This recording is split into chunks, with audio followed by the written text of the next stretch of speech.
And our Thursday Night Football City brings us to South Florida and Miami. And an AFC matchup tonight, the Cincinnati Bengals and the Miami Dolphins from Sun Life Stadium. The Bengals come in under Marvin Lewis, the top record in the AFC North by a good margin over the second-place Ravens. Meanwhile, after a red-hot start for the Dolphins and Joe Philbin in his second year, they have now lost 4 straight. They're closer to the bottom than the top, but a win tonight would put them back in the wild card picture. Welcome to Miami, everybody. Brad Nessler along with Mike Mayock, and we wish you a happy Halloween. The Bengals come to town with the right color uniforms, that's for sure. And partner, they've done just about everything right over the course of the last month. They've got a red-hot quarterback in Andy Dalton who had a 5-touchdown performance over the Jets last week. They do have a 2.5-game lead in their division, and they look like they're built as a team that can maybe make a run for the whole thing. Hey, when Andy Dalton plays like he has the last several weeks, for me, this is a Super Bowl contender, no doubt about it. Defensively, they allow 18 points a game. Under Mike Zimmer, they're a top 5 defense. And offensively, their skill position people are scary. A.J. Green is as good as any wide receiver in the league, not named Calvin Johnson. Right. And the bottom line for me is what Marvin Lewis told us last night. Andy Dalton's got to trust these guys enough that he lets them throw it up there and let them go get it. Well, speaking of a guy that threw it up there and threw it well the first 3 weeks of the season, Ryan Tannehill, a 3-0 start, 4 straight losses now, though, and the wheels are kind of wobbling on the Dolphin wagon. You got to protect the football, and you got to protect your quarterback. Now, Ryan Tannehill has been under siege. He's been hit and sacked more than any quarterback in the league, and as a result, he's turned the football over 14 times. So what do? I think first and foremost, you have to be patient with your run game. I think secondly, you got to move the pocket. I think more draws and screens. And finally, Ryan, use your own athletic ability. Either the ball comes out or you come out. Well, he's going to have a little protection problem maybe tonight because he's missing one of the guys on the front wall. With more on that, here's Alex Flanagan. Yeah, Brad and Mike, kind of an odd situation taking place here in Miami this week. Right tackle Jonathan Martin abruptly left the team facility earlier this week because of personal issues. He's apparently at home tonight with his family, so he will not play in tonight's game. Because of privacy reasons and a desire to focus on tonight's game, the Miami Dolphins have not commented on the situation at all. They won't get any details at all about his situation except to say that right tackle Tyson Clabo will be starting in his place. And Brad and Mike, I guess we can expect against this Cincinnati pass rush that they will maybe do some things scheme-wise to keep their quarterback upright. It's going to be a key ingredient tonight, Alex, for sure. Cincinnati won the toss and deferred. The Dolphins will handle it first. Mike Nugent's got it teed up. And our Halloween edition of Thursday Night Football is underway. And it'll be the Dolphins and Tannehill coming out on the touchback to the 20-yard line. Ryan, second-year player out of Texas A&M. 24 straight start. And as Mike said, all the turnovers the Dolphins have been his problem. Brad, watching tape of this team, their offensive line has been collapsed all season long, especially both tackles. The kid at quarterback has taken a beating. They start off with an eye backfield, and they give it to the tail. And a nice opening run by Lamar Miller. Picks up 5. First series this year, the Dolphins have been sparse in scoring. And the Bengals defense has only allowed 1 touchdown in the last 24 games on the opening drive of the football game. But a good opening start for Lamar Miller. Brings up second down at 5. Tannehill in a pistol set here. And they'll try Miller again. They'll follow his blockers, and he does beautifully. After the 30-yard line, first down Miami. As we take a look at our difference makers for Miami tonight, and Lamar Miller's one of them. Yeah, there's a lot of conversation about involving Mike Wallace in this offense, but most importantly, they've got to run the football. Lamar Miller, Daniel Thomas, I think the offensive coordinator, Mike Sherman, has to be patient, Brad. They've been in every game getting into the fourth quarter, and sometimes I think they've abandoned that run game too early. And a lot of people think they did that last week against the Patriots. Empty set here as Thigpen's in as an extra receiver. And Tannehill in the gun. Quick throw to the outside is too far for Thigpen. Incomplete. Difference makers defensively for Cincinnati, and they've got a heck of a defense. You know, for me, Geno Atkins, one of the quickest and most explosive interior defensive linemen in football, already has 5 sacks. And how about the collegiate free agent from a year ago, Vontaze Burfict, unofficially 106 tackles and a sack. He's one of the most active linebackers in football. That's after 174 to lead the club a year ago. So second down at 10. Go. Extra lineman in there for the Dolphins as Tannehill's in trouble, and there he goes down and on cue, Geno Atkins. Yeah, I don't think there's any way Richie Incognito, the left guard, can handle him one-on-one. This matchup right here is a loss for Miami. Watch how quickly, boom, inside, and it's over. Incognito looked like he was looking for help. I don't know if he thought Pouncey was going to help him or not, but that's sack number 6. Former 4th-round pick Geno Atkins. He is so much fun to watch because of his quickness. And Mike, they went from a first down at the 30 to a 3rd down at 18. Exactly what they didn't want to do after 2 successful runs. Draw or screen right here. Here comes the screen to Lamar Miller. But not enough blocking. Got 5 back, and the Dolphins will have to punt. And Atkins was in on the tackle again. And I've got no problem with that, right? I mean, they've played extremely well to get the games into the second half. Brad, you mentioned last week against New England. They got away from the run game, and it was still a 20-17 ball game. Brandon Fields averaging almost 49 yards a kick. And Brandon Tate waits on the other end. Brandon to Brandon on the punting situation. Tate will take at the 22. Cuts to the far sideline. Got a decent return out to about the 33-yard line. Chris Clemens ran him out. 52-yard kick and an 11-yard return. When we return to South Florida, it'll be the Bengals and their high-powered offense. Battlefield here is Sun Life Stadium. The Bengals on offense for the first time tonight. Andy Dalton and company working from their own 33-yard line. And Jarvis Green Ellis, the tailback, will get the call. And he's got a nice run out to the 38-yard line. Pickup of 6. Andy Dalton, there hasn't been anybody, I guess, south of Peyton Manning has been as hot as he has the last 3 games. 3 or more touchdowns. 11 in the last 3 weeks and 5 last week. Yeah, and Brad, last year I felt like he was too hesitant to try and fit the ball in there. This year, with all the weapons, he's letting those guys go make plays, and he's a different-looking quarterback to me. Second down and 4 as he changes things at the line. And they'll keep it on the ground. It'll be close to a first down, about a yard shy for Green Ellis. Randy Starks made the tackle. So we check the Bengals and their difference makers tonight. Really hard to pick them, Brad. I mean, they've got 6 skill position guys with over 24 catches. A.J. Green is all-world. Marvin Jones, very quietly becoming a quality player. The last 3 weeks, he's got 15 catches for 6 touchdowns.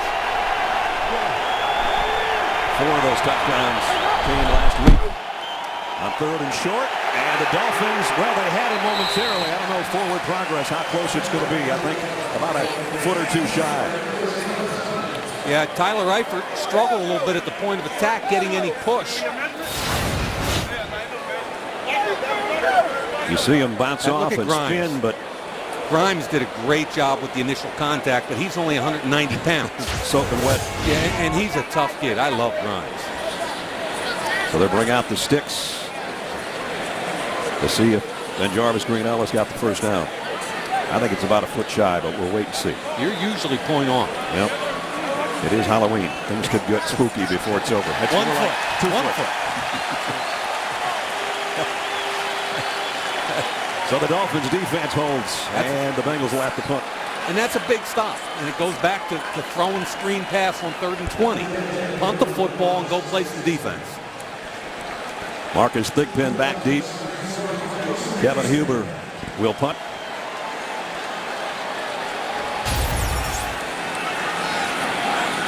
Thigpen hasn't done much as a punt returner so far this year.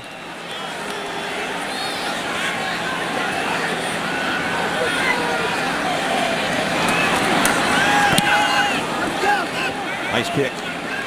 Big Ben has to call fair catch and way back at about the 7-yard line. So the Dolphins are going to be in a bit of a hole for their second offensive possession when we come back. 10:29 remaining first quarter. Happy Halloween. Trick or treat from Miami. Some of our crew and their kids in full regalia. That's awesome. And the Dolphins have done pretty well when they played on Halloween night. In fact, perfect on Halloween. 5-0. Not a perfect place to start offensively, though. Their own 8-yard line. 28! Go, go! Miller. Again, a good run. Follows his blockers off the left side for 5 more. So he's got 3 carries, and he's had 5 yards on each of them. And they're using an atypical tight end, fullback in Michael Agnew, who's 6'5", when they need to run the football. Most fullbacks' nests are 5'11", muscle-bound, 260. This kid's a tight end, number 84 right there. He's 6'5". It's hard to get underneath and get leverage, but he did a great job on that last snap at getting out on Vontaze Burfict. He's the lead down here as well. And on the draw, Miller pops through there and should have another first down. Michael Johnson hit him, but he got 6. And so a great start to the running game, just like last week for Miami. Yeah, they double-team the nose tackle, Pekka, who I think is as good as any nose in the entire football against the rush. There's the pass set, and then 2 guys get on him. Nice hole there. Michael Johnson has to fall back inside, and yes, they're running the football. Keep running it. Shorten this game. They're going to keep running it. A cutback this time, and a good one by Miller. Had the blockers out front and then saw a little crease out of his right eye and cut back that way and got 6 more. You know, Mike Sherman, the offensive coordinator, has been under a little bit of fire locally in Miami for not being patient with the run game. And you know, in my opinion, the last couple of weeks against New England, against Buffalo, they get the game into the fourth quarter. It's competitive. It's plus or minus a field goal or a touchdown, and they've gotten away from the run game. And I think they really have to be patient tonight. Now they've got Daniel Thomas in there. 3 wideouts for Tannehill on 2nd down and 4. There's that big tight end fullback on the move. Blitz coming. Thomas trying to run through it. And he's close to the first down, about a yard shy. You notice where the chains are. It's 3rd and about 1 now. And that's a lot better than 3rd down and 18. Yeah, I mean, that first series, all of a sudden they go empty backfield and try and throw the football, inviting a sack. They bring the extra lineman in here on 3rd down and 1. Dolphins a 39% team on 3rd down conversions. Now, here's where I wouldn't mind taking a shot. Heavy play action fake, and you got a one-on-one with Mike Wallace out wide. I just think you can take a shot. I don't think they will. Dancing in the hole, and it's not going to be good enough for Thomas. Vincent Ray, the inside linebacker, in on the stop. And just when they look like they had another good drive going, they come up short, and it's 4th down. Keep in mind, Vincent Ray's a 3rd-year player out of Duke. This is his first start. Ray Maluga is out. Ray will be the starting Mike or inside linebacker along with their starting nickel linebacker. It's a lot to ask a kid to do in his first start in the NFL. So Fields set to punt again this time. Adam Jones is back deep. Bad punt. And Jones has to get out of the way. It's going to take a great roll, though. Going to look really good in the stat sheet as a good punt instead of a bad one. Right? It goes down to the 14-yard line. In fact, 58 yards on the punt. Andy Dalton's been red hot. He's got great weapons all around him. We'll see some of those when we come back. Randall Cunningham was the ultimate weapon, but lost his passion for the game. He then reinvented himself as a quarterback and as a man. It's an all-new A Football Life, Randall Cunningham's Tuesday night, 9 o'clock Eastern, only on NFL Network. Imagine had they put the zone read in for Randall Cunningham. He was a walking highlight reel. Yes, he was. Not great field position for the Bengals here, their own 14-yard line. Play action, wide out screen, A.J. Green. Got a block. Got about 7 before they track him down. Koamisa made the stop. A.J. came in with 46 catches. That's his first one of the night. Yeah, and they motion him out, Brad. Now look at the throw, and here comes Collins, the left tackle, gets a block. He cuts inside Sanu, who gets a piece. That's a nice way to get your talented wideout involved in the game early. And a pickup at 7, second down and 3.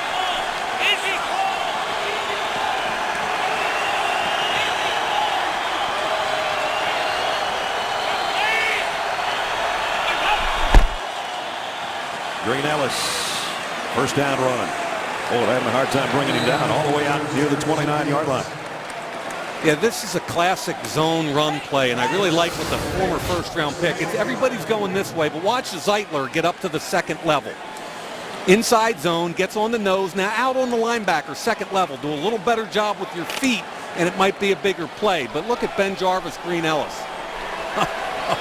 He doesn't get big gains. He's only got one run of 15 yards or more, but he will get you some tough ones. Yeah, and the compliment with Gio Bernard is beautiful. Play fake. Dalton wanted to go deep. Now he's in trouble. And he's going to get what he can and get down. Colomisa made sure he stayed down. Yeah, Olivier Vernon did a nice job, and Tyler Eifert kind of missed the block there. You know, when they bring Tyler Eifert in motion, he's got to make the block. Okay, he's coming over here, and here's Vernon. You got to cut him off. You can't get beat inside. That's the only place you can't get beat. Good athletic ability by Dalton to get out. You mentioned Giovanni Bernard, the rookie. He's in there flanking Dalton right now on second down at 7. Excellent receiver out of the backfield. The rookie out of North Carolina. Quick throw. Complete, but a short gain. Eifert makes a catch, only a pickup of 4. And it's going to bring up third down and 4.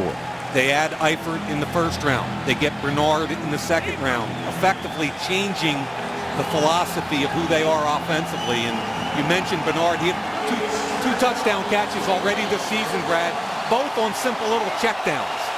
You look back at the Bengals drafts the last 4 years. They've got a lot of weapons and a lot of good players in the last 4 years. Here's third down and 4.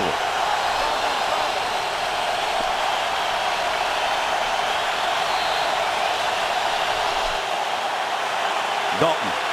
Pressured, lost the ball. The Dolphins are on it. Cameron Wake hit his hand and he covered it.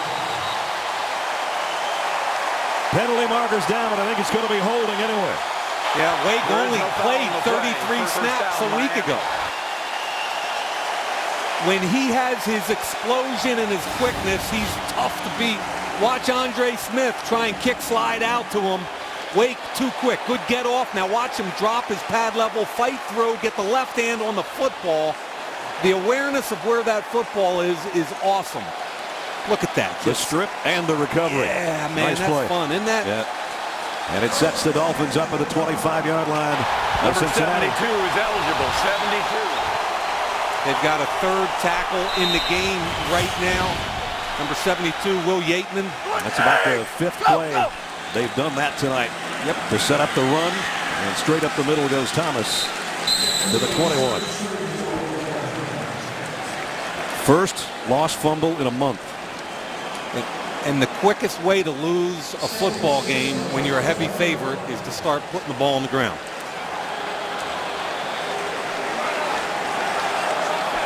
Second down at 6, Miami at the 21-yard line. I'd be alert for Charles Clay pretty soon. Here he is in the slot. They move him everywhere. Very safe, secure option for the quarterback. Tannehill in the shotgun. Looking right, going that way. Into some coverage, incomplete. Intended for Rashard Matthews. So, Brad, they've been in empty set twice tonight. And I think they liked it because they got some production out of it last week against New England. But the first one was a sack. The second one, he threw it into heavy coverage on a pass that couldn't be completed. I know you've got to show some diversity, but you had second and about 6. And I would have much rather see you stay with the run game. They won't here. Again, empty set, Tannehill. They're showing double A-gap pressure. This is Cincinnati's favorite pressure, and they drop out. The quick throw, complete. I don't know if it's going to be enough for the first down, though. Lamar Miller looks to be a yard shy. Reggie Nelson made the stop, along with Ray, the linebacker, and now it's fourth down and a yard. What are you going to do, Joe? Yeah, I would kick it. 2 out of 5 on the year, and to a chorus of boos, here comes the field goal unit. Caleb Sturgis, and he has not been automatic. He had a great start to his rookie year. He's only hit 1 of his last 5. Yeah, 2 of them were over 50 and 1 was blocked, but entire season they've been a little soft in the middle. 34-yard field goal attempts. He missed another one. Oh, wide left. Wow. There goes a golden opportunity. Fans not liking it. Dalton's fumble isn't going to cost Cincinnati anything, as the field goal is wide left. Can't miss 34-yard field goals and stay in ball games. That's what Sturgis, a rookie out of Florida, just did. And it gives the Dolphins the ball back at 24. The Bengals the ball back at the 24. And when you draft a kicker, you better be money.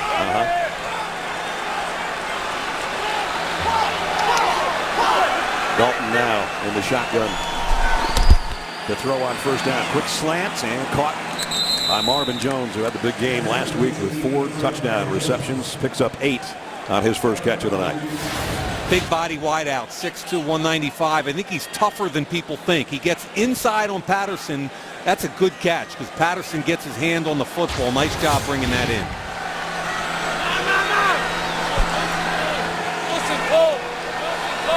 Bernard, the rookie, still hasn't touched it. He's in the backfield with Dalton. He's touched it now, and he's got a first down and quite a bit more out to the 40-yard line. This guy's a little different and kind of special, I think. The makings of being a special player, Mike. I agree with you, Brad. And that's too easy in the run game. That time, watch Clint Bowling get untouched out on this linebacker. And their 2 linebackers, Ellerbe and Wheeler, don't like head-on-head contact like that. They like to run around blocks. If you get a clean, big body on them, there's a problem. First down, Cincinnati at his own 39-yard line.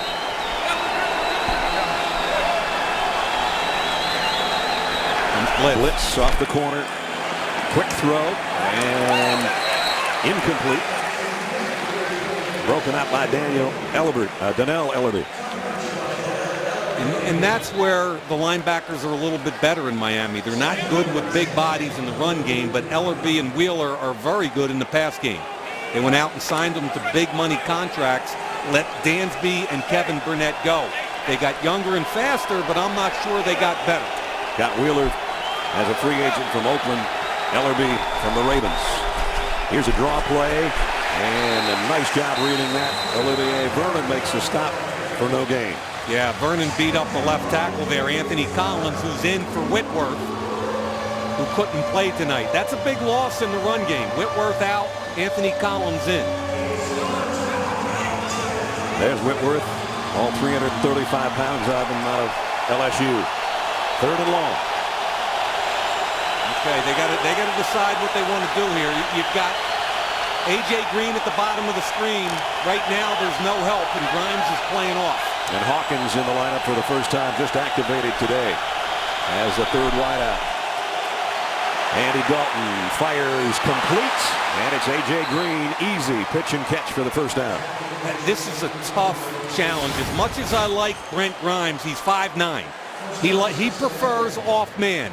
And when you've got a guy that runs 4.35, stepping on your toes, you got to open your hips and get out. And when he opened his hips and tried to change direction, he slipped and fell down. Dalton wanted him the whole way. And got him down to the 44-yard line. So the Bengals in Dolphins territory. The problem with doubling A.J. Green is all the other weapons they have. And Dalton's done a good job of identifying them when he's doubled up. Including those tight ends. He'll throw on first down. And his receiver slipped this time. Marvin Jones on his cut. Lost his footing a little bit. Demetri Patterson was covering. You mentioned the 2 tight ends. Eifert coming back in. When they have Eifert and Gresham in the game, it's difficult for the defense because they come out of the huddle. They could be in a too tight set, or they could go wide like they are now. So they can go big, or they can go big skill outside, and it presents a problem for the defense.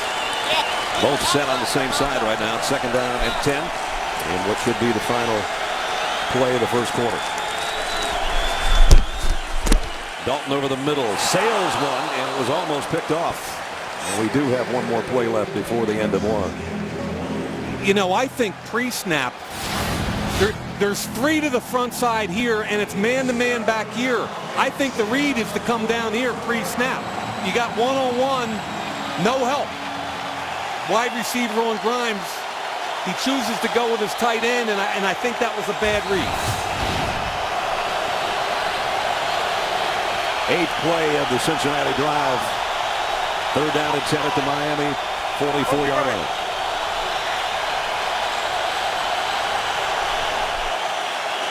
Dalton deep drop this time. Deep middle this time, and a first down throw. Got it to A.J. Green to end the quarter. On 3rd and 10, they pick up 18 yards to number 18. We played one here in Miami. The Dolphins and the Bengals, no score. Set to start the second quarter. Thursday Night Football here on Halloween night. Brad Nessler, Mike Mayock, Alex Flanagan, and our NFL Network crew from South Florida. Where the Bengals are in the 9-play drive right now at the 26-yard line. Little counter. Oh, what a spin move by Bernard. And he gets down inside the 20-yard line. So there's the dimension that this kid adds that Green Ellis doesn't have. Green Ellis, as you always tell me, you block for 4, he'll get you 4. Yep. This kid could break one for 30. Yeah, and you saw him break the ankles right there of Ellerby. I mean, in the hole, all of a sudden a spin move, make you miss. He catches the football on checkdowns and scores. It's a completely different dimension when he's in a game of tailback. And he's a great receiver out of the backfield as well. Here's a quick throw, completes, and a first down to Sanu. And so the Bengals keep driving here. Game summary to this point. Ryan Tannehill, 33rd time he's hit the deck. Sturgis missed a 34-yard field goal. He's only one of his last 6. A.J. Green's had a good start. And Cincinnati with a first down at the Miami 15.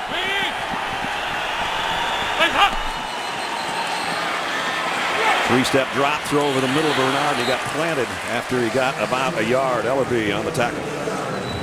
Good job by Dalton. He wanted the slant. Patterson jumped it, and he just checked it down. And if you check it down to Bernard enough times, he's going to make a play for you.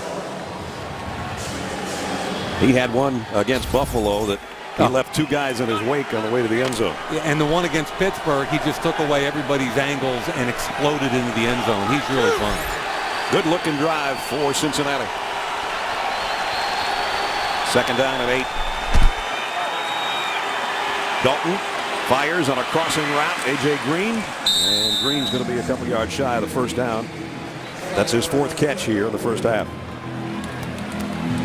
You know, what they're trying to do there is take Tyler Eifert, again, a very athletic tight end. And Eifert is here, and he's going to do a little double move. Hitch and go. Effectively clearing out the area for this guy who's going to come under. Hitch and go up top. It's not there. Good read by Dalton. Just check it down to your best football player. I like it. Dalton on this drive, a couple of third down passes have both gone to A.J. Green. A bunch set to the left of Andy Dalton on 3rd down and 3. Flushed out of the pocket, looking to throw on the run, and he's going to hit the deck. Great job by the Dolphins defense. You can give that sack to the secondary. I think Odrick is the guy that got him. And he wanted Jermaine Gresham the whole way, and Gresham's going to get bracketed by 2 people. There it is right there. Inside Chris Clemens, the linebacker, 52, as you see. Wheeler on the other side.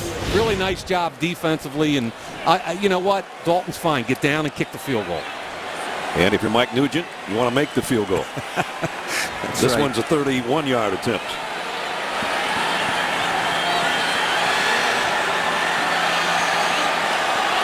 Want to get on the scoreboard first. Cincinnati will. So they had a long drive, a good-looking drive, but credit the Miami defense coming up with the stop when they needed it. First score of the ball game. Cincinnati by field goal. Sunday, As Game Day, NFL Network gets you started 7 o'clock with Game Day first. Game Day morning follows at 9. The highlights at 7:30. And then following Sunday Night Football, Game Day final. Set your clocks, but remember to set them back. You get an extra hour of sleep before you get up at 7 Eastern on NFL Network. Nugent just kicked the field goal with the kickoff. Big Pin catches it 8 yards deep. Will take a knee. And the Dolphins will come out to the 20-yard line. Well, you don't want to anger the guy in the middle. That's the Hulk, the fake Hulk on the right, the real Hulk Hogan on the left here on Halloween night. There's a lot of folks that have been couch-gating for several hours before the game tonight. That's the real Hulk Hogan. That is not a costume, but it is a bright lime green that the Hulkster is wearing tonight. Hulkamania running wild here at Sun Life Stadium tonight. First down, Miami on its own 20. Tannehill, quick slants, and broken up, intended for Mike Wallace. And let's check in with Alex. So, Brad, if you watch the left side of this Dolphins offensive line, you'll see them in constant communication. Remember, Bryant McKinnie just came to this team 10 days ago in a trade from the Baltimore Ravens, and he's still learning the playbook. So it's been up to Richie Incognito to help him out. And I think Richie's the guy that we see down there on the field right now, and hopefully that's not a severe injury to him. But just to finish up on this storyline, it's been Richie that's really getting Bryant McKinnie up to speed on this. And you guys, if he goes out of this game, their offensive line would be really hurting, Brad. Right now, Bryant McKinnie is going, now what do I do? Incognito going out, timeout. Richie Incognito working that neck right now, and so are the doctors and trainers over there on the sideline. So he goes out, and Nate Garner, he is in at left guard, and hopefully he knows what to tell Bryant McKinnie, as Alex just gave that report about the communication on that side of the line. They're going to run that way, and a nice run by Lamar Miller. Perfect, takes him out of bounds, but he got 10. And I like the call. I don't care that it's 2nd and 10. Watch what happens. Pouncey is going to come out and get in front of this thing. Garner does a good job at the point. Pouncey gets a chip and out, and then a nice cut by Miller to get outside. And you don't want to put Nate Garner, the new left guard, in a position where he's got to pass protect on the first snap. So I like the call, and a really good cut by Lamar Miller. So Miller, his first 4 times he handled it, had 5 yards or more, 10 yards on that one. And a first down at the 30. Go! They faked the stretch. Boy, he had to get rid of that in a hurry, and he got it with a big tight end Agnew. Ryan Tannehill turned around and saw a Bengal right in his face, but he got it out of there in a hurry. Yeah, James Harrison did a great job staying home. Watch him stay home even though the run fake goes the other way. Tannehill gets the head on a swivel and does, as you said, an excellent job of getting rid of the football. And this is who they have to be, Brad. You know, they're not a chunk team. They're not getting the ball down vertically down the field in the pass game. They struggle with run chunks. They have to be patient. Go! Bengals showing blitz off the corner. They're going to bring it. They'll come the other way with a throw to Wallace. And Wallace will be dragged down after a pickup of 5. Carlos Dunlap, the defensive end, got out there to make the hit. A lot of talk in Miami this week about Michael Wallace. What's wrong with Michael Wallace? That's all you hear about down here. And I would say 2 things. Number one, the pass protection's been awful. To get the football down the field vertically, it takes time. And number 2, remember, he's coming from Pittsburgh, where he's used to Ben Roethlisberger, who extends the play better than any quarterback I've ever seen. So if he doesn't win early, Big Ben got it to him late. Here it's a completely different snapshot. And he still talks glowingly about Big Ben when you meet with him here in a different uniform. I think Lamar Miller stepped out of bounds, but if not, he's off to the races. Lamar Miller all the way down to the 10-yard line. Uh-oh. Ball is out, and it's coming the other way. I'm still not sure he wasn't out of bounds. Adam Jones all the way out to the 41-yard line. What a crazy play. Yeah, we got a lot of things to figure out here. First and foremost, John Jerry did a heck of a job pulling out and getting on perfect. Now watch his feet here. There's the strip. The ball's that clearly out. Really nice job by Dunlop hustling down the field and stripping it. So that's clearly a fumble and a Bengal recovery, as long as he didn't step out of bounds earlier in the play. Well, nobody's looking at that. Right there is where I thought he stepped out of bounds. He stayed in. Absolutely. Great shot by our camera guys. And so a big run's negated by a fumble. Yeah, and Lamar Miller did everything exceptionally well except the most important thing, and that's hang on to the football. Green Ellis hit in the backfield, still got a yard or two out of it. Koamisi made first contact and got help from his friends. I mean, one of my issues with Lamar Miller coming out of college at Miami was not talent-wise. It was he was nicked up a lot, and he put the ball on the ground a lot. Daniel Thomas, the backup tailback, also talented, but he puts the ball on the ground. Second fumble recovery of the year by Adam Jones. And the return out to the 41. And now the line of scrimmage to 42. We're at second down and 9. Empty backfield for Andy Dalton.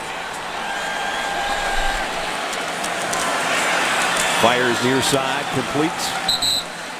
And Eifert, the rookie tight end, with a catch. He did a nice job just kind of using that big body, bouncing himself off Koamisi.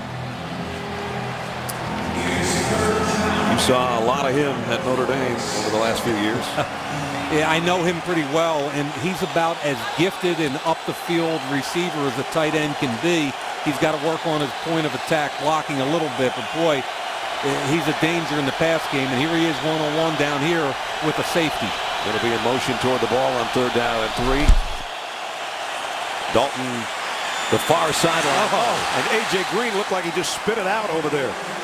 He had Brent Grimes turned around, and that will not happen very often.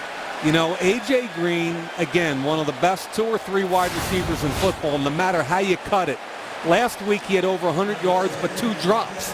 And here he is this week. Easy play. I mean, he's a guy that every once in a while, Brad, drops an easy ball. You go, why? Because he makes some of the most breathtaking catches you'll ever see. You look behind Kevin Huber to punt. Marcus Thigpen waits back near the 10-yard line. And that's like a turnover. Instead of a first down, you're punting the football. Huber hits this one a mile in the air. And it goes out of bounds. See where they spot it. I think it's inside the 10. It is. Nice kick out at the 7-yard line. A.J., that won't happen very often. That's some of the tricks of Halloween night here in Miami. Deal for A.J. Green to drop a pass because, as you said, the kind of stuff he does, you can't teach. People want to know why he's so good. His ability to separate, get the corner to open his hips. Now use your hands to pull through and your 4.35 speed to make an easy throw for Dalton. I'm not sure I've ever seen it. Look, he looks back, finds the football, subtly adjusts his route and looks away. Now he stacks Cromartie on his back, slows down, and catches the football away from his body. Brad, I'm not sure I've ever seen a receiver look away from a deep pass like that, just automatic. He looked like a center fielder. Yep. Except, of course, the center fielder doesn't have another person trying to keep him from catching the ball. Exactly. Second time the Dolphins have had to start inside their own 10. And popping out to the 12 is Daniel Thomas. Pickup of 6. We approach the 8-minute mark of the first half. Low-scoring game. Bengals with a field goal. Miami missed one from 34 yards. And Adam Jones, who's not only got a fumble recovery tonight, but has been involved in several tackles, and I think he's shaken up a little bit. So that means that Drake Patrick, the first-round pick from a year ago, was in the game. Second-round player out of Alabama. Here's Thomas. Going to get cut down before he can get to the first down. He'll pick up 3. Loka, the safety, in on the stop. Oh, it's a contact situation. Okay, good.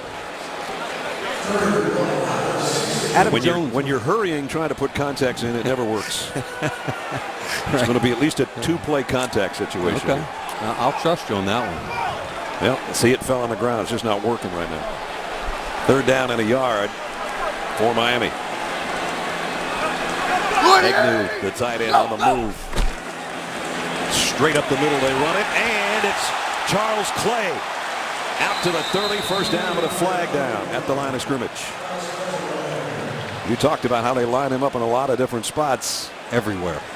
Fullback, H-back, wide out, slot, tight end. Here it's one back tailback. Offside, number 93 defense. Penalties decline, first down. Now, going to watch him here in fullback position. 3rd and 1, and Clay lines up everywhere. Here's a wind back. Good job on the left-hand side.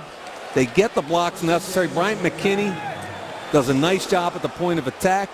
Clay just runs over Kirkpatrick. You know, Ness, I saw him play in college at Tulsa, and Tulsa did the same thing. And the guy caught over 200 career catches and also ran for about 1,000 yards. Talented kid. His last run, that's him a first down at the 29. Now they go back to the tailback. Daniel Thomas pick up a 3.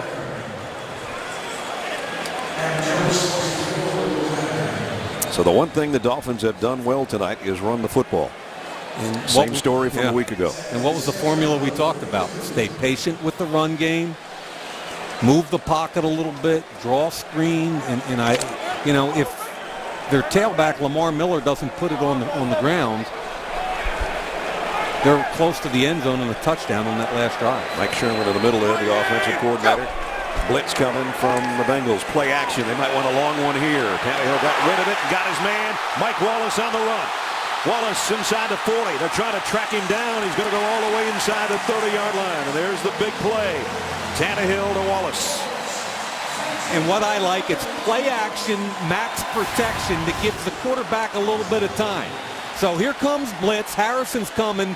Now watch him climb the pocket. Excellent job. And what I like from the receiver perspective is he sells vertical. Newman's got a turn. That's about the 4th time I've seen a corner slip on the break. But a well-thrown ball and a well-conceived play. We should mention about a half an hour before the game, we did have a shower here. And so some of that slipping might be attributed to that. They fake the end around. They go straight up the middle. And Daniel Thomas, another good run down to the 22. Let's check in with Alex. So, Brad, the Dolphins' offensive line doing surprisingly well, being down 2 starters. Richie Incognito sitting on the sideline now with a baseball cap on his head. It doesn't look like he's going back in anytime soon, but the team is officially saying that his return is questionable because of a neck injury. Unless you're a quarterback, putting that cap on isn't a good sign. And all 6 of their eligible players have been in the game most of this drive. Not on this one, but Will Yateman has been in the game. They're trying to pound the football. 2nd down and 4. They'll try to pound it some more. Lamar Miller close to the first down, about a yard shy. Stay ahead of the chains, right? Yep. John Jerry did a good job on the backside, allowing Miller to cut in behind him. Oh boy, do we have another lineman down? Oh, it's this time Geno Atkins. Oh boy. One of the best around. Last year, first team All-Pro. He had 12.5 sacks. Part of that great front wall for Cincinnati. Well, right now, Geno Atkins getting helped off the field by some of his teammates. Got tangled up on that last play. Lamar Miller sort of landed on the back of his knees or maybe his hip. Has a sack already tonight. His dad, Gene Atkins, 10-year NFL veteran, played right here in Miami, in fact. So that takes a big impact player away from their defensive front. 3rd down and a yard, Miami. Play action on the roll. Tannehill looking to throw. Fires complete. First down. And it goes to Daniel Thomas, the guy he faked it to. Hey, that's all about the quarterback there, Tannehill. Here's the previous play. And Atkins right there on the bottom of that pile. Kind of tough to see. Got twisted around before Miller landed on him. Let's go, get set. Dolphins, their best drive. 9th play coming up at the 15-yard line. Weaving his way inside with another good run is Daniel Thomas. Didn't look like it was going to be much, and it ended up being 5 yards. And Garner, who's in right now. There goes Atkins. Hate to see that. Garner at left guard. Watch him on Pecco, one of the best run-stuffing defensive tackles in the league. Gets under him, gets a little bit of movement, which is all they need, and a good job by Daniel Thomas squaring the pad level, getting low. Thomas and Thigpen in. Thigpen goes out as a wide receiver to the top of your screen. On 2nd down and 5, they can get a 1st and goal at the 5. That's Thigpen in motion. Thomas straight up the middle, down to the 1. 1st and goal, Miami. A nice double team on Pecco. Get Pecco right here on the double. That's who you have to take care of in the run game. Jerry gets up to the second level. Really good block by Clay. Dolphins go hurry up. Tannehill trying to sneak it over. And he got it. Touchdown, Dolphins. Nice job on the hurry up. Looked a little like Matthew Stafford at the end of the Lions game last week. Yeah, they quick snapped this thing. Cincinnati hustling to get ready. Extends the football clearly over the plane. That always makes me nervous.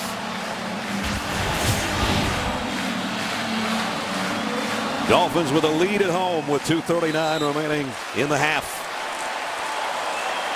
Caleb Sturgis in for the point after. Up and good. What a drive. Started inside their own 10-yard line. 11 plays, 93 yards. The quarterback takes it for the final one. 7-3 Miami. Minnesota does this weekend with the quarterback situation. Yeah, we're not gonna know till at least tomorrow, I guess. John Sullivan, the offensive lineman, came out in support. Said he really wanted Christian Ponder because of the work he did and how he finished up the game last week.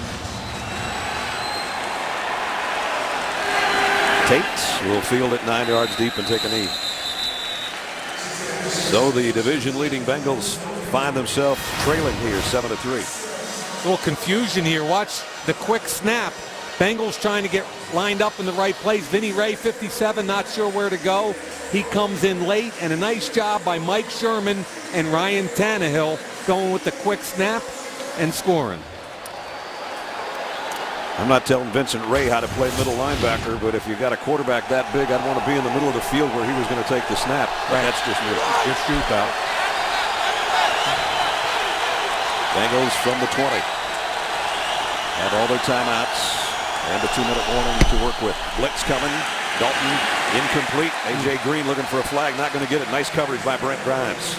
Brent Grimes from Shippensburg University, right? I mean, they call it the Ship. This kid's 5'9". Nobody liked him. Northeast Philadelphia kid. You want to talk about feisty, quick, and tough. That's Brent Grimes. You know, before he got hurt, the Achilles last year when he was with the Falcons, the previous 2 years with Atlanta, he had 11 interceptions in those 2 years and went to the Pro Bowl. Really, really. A lot of people think he's better off inside. I think he competes pretty well outside. 2nd down and 10. Dalton. This one's popped out of there as well. The tight end dropped that one, and Ellerby made sure he did. And now the Bengals find themselves having just taken a couple of seconds off the clock and a 3rd down and 10. Miami's thinking about getting the ball back right now. Yeah, I mean, how many drops are we going to see tonight? Good job by Ellerby getting underneath, but that football is put exactly where it's supposed to be. We saw A.J. Green on a 3rd down where they punted the football, and then Cincinnati went 93 yards. Another drop in a key situation. Both the 3rd and 10s tonight. The Bengals have converted. Will they get another one? Long ball, sideline. Yes, they will. Marvin Jones diving catch. 1st down, Cincinnati. Pickup of 26 on 3rd and 10. Yeah, and it's kind of a natural pick out wide to get him open. Ooh. Did that ball hit the ground? I think it hit the ground, but I think he controlled it all the way through. Remember, the ball can hit the ground. The question is whether or not it's loose. And if I'm Cincinnati, I'm snapping it real quick, Andy Dalton. I think he's trying to, if he can get his lineman aligned and see. They waited too long. Remember where we are in the game here. Well, that's a 2-minute warning. They might still take a look at that while we're away. With 2 minutes left in the half. Miami in front. Here's the last play by Marvin Jones before the 2-minute warning. Yeah, I think the right arm, even though the ball hits, I think the right arm cradles it the whole way, and he had full control. The ball didn't move off that inner arm, so 1st down. Cincinnati at the 46-yard line, trying to score here before halftime. Shovel pass. Bernard gets into Miami territory down around the 47-yard line. So again, Bengals have all their timeouts. Yeah, creative ways. Watch 65. Clint Bowling pull out, kicks out Cameron Wake. Creative ways to get touches for Gio Bernard. A.J. Green comes down to the bottom of your screen on 2nd down and 3. Plenty of time for Cincinnati to work here with 90 seconds left. And the throw down the sideline is over Green's head. And out of bounds, incomplete. Dimitri Patterson back there covering. Yeah, there's some pretty good push inside on the Bengal guards. Remember, Randy Starks, Jared Odrick are big, strong, and very quick. And that time they got some significant push on the left guard, Clint Bowling, and he had to get rid of the football early. Big third down here for Cincinnati, and an even bigger third down for the Dolphins defense. You got to block those two guys in the middle of the line. Here comes a blitz. Dalton. The fade down the sidelines over Sanzenbacher's head as well. Flag late in the play. So that pocket collapsed. I don't know if this ball's catchable, is it? No, I didn't think it was when it came out of his hand. And they're picking it up. Yeah, that's a good call. There is no foul for pass interference. Fourth down. They're struggling, Brad, protecting their quarterback to get the ball down the field. Watch out here. Here comes Wake. He's going to abuse Gresham. From the other side, they got pressure coming right up the middle, and also Olivier Vernon. Good no call at the end, but they got to protect their guy here, or this is going to be a long night. Yeah, Andy got whacked on that one. Yep. Huber's had 2 punts tonight that have gone inside the 10-yard line. He'd like to do it again here with 1:21 remaining in the half. This one's going to go down around the 13 on the fair catch by Marcus Thigpen. Reminder, stay tuned to the end of the half for the Lexus halftime show. Rich and the guys standing by to bring you first half highlights and analysis. Plus, they'll talk about the 49ers activating Aldon Smith today. That's all coming up on the Lexus halftime show. Good for Aldon Smith. Hopefully he's got his situation all straightened out. There's Warren and Michael. Michael's decked out tonight. He is. Look at that. I don't know what color that is, but it looks good on him. I couldn't get away with that. I don't think I could either. Nah, let's be honest, right? Maybe the tie. Maybe. 28! Go, go! First down run, and this one's going nowhere. Lamar Miller knocked down by Denny Ray. Got to be Cincinnati using a timeout, right? And that'll be their first. Dolphins have been using 3 tackles in the run game. All 6 of their eligible offensive linemen. And what it is just power football. That time McKinney sits on the defensive end. Clay does a great job running over Kirkpatrick. Again, little play action. They're going to get vertical, climb the pocket, gives them plenty of time to get it to Michael Wallace. I really like the game plan tonight, Brad, from Mike Sherman. Just as you talked about it, Yateman comes back into the Dolphins huddle, so they'll have that full capacity on the offensive line. Hartline checked out, and the extra tackle in on the left side.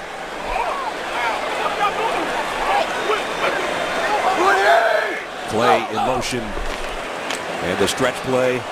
Lamar Miller, no place to hide. Got about a yard, and just over a minute to play as we check in with Alex. Brad, before the half comes to an end, just a quick update on Geno Atkins. He was taken to the locker room. You guys saw him getting carted off there. The team tells me that it's a right knee injury, and his return in this game is questionable. Again, second Pro Bowl for him last year. He had 12.5 sacks, which is the most for a defensive tackle in the last dozen years. You know, it's interesting. I had a coach say to me tonight on the field before the game that outside edge rushers affect the pass game, but there are things you can do to take them out. You can chip them, you can put tight ends on, but interior rushers that get push immediately with quickness or strength are really difficult to deal with because they get in the quarterback's face so quickly, and that's what you lose when you lose a Geno Atkins. And Tannehill knows all about pressure up the middle, being sacked more times than anybody in the NFL this year. Miller backpedals his way across the 20 out to the 22. 7-yard pickup. And that's James Harrison talking about edge rushers. Signed as a free agent after the all-pro years with the Steelers. And they're working on his left hand over there. So the Bengals used their last time out, forcing a 4th down situation, 4th and 2. Best first half in over 10 years for the Dolphins as far as their ground game. Now the question is, will they use it in the second half? Yeah, I mean, a week ago, and let's face it, against New England, they're up 14 at halftime. And Lamar Miller had 16 carries for 89 at half, and they got away from it in the second half. This is a typical Miami game right now. They're running the ball real well, and they're leading the game. Field set to punt. Brandon Tate would like to get a nice return out of this because there's still 55 seconds remaining before halftime. This kid Fields has a big, big leg.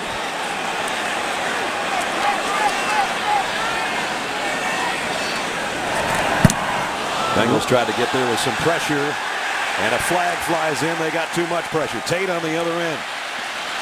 Not going to matter. Oh, and another flag. Jeez. Sean Williams on the block on Nolan Carroll down there on the other end. So we're going to have a roughing the punter penalty on one side, and then a defensive player penalty on the other end, I would guess. We'll wait and see. Yeah. This is the hit they're trying, and you can see first it's almost blocked there. There is no foul for running into the kicker. They picked that one up. Personal foul, blindside block, number 40 of the receiving team during the return. Half the distance to the goal, first down Cincinnati. This is the hit they're trying to take out of special teams right there. In the old days, you went back to the bench and everybody high-fived you. Because you ear-hold somebody. Exactly. Now that hit's effectively out of the game. So the penalty on Williams. The good news is Nolan Carroll walking off. Yeah. That's the first penalty of the ball game. Now we had a couple flags earlier. We had one declined. We had one picked up. So we're 45 seconds from halftime and the first accepted penalty of the football game. Minimal penalties, but a lot of injuries tonight. Continuing a trend that we've seen so far this season. The Bengals want to be comfortable here, Mike. 45 seconds and no timeouts left. Just get out of here, get to the locker room.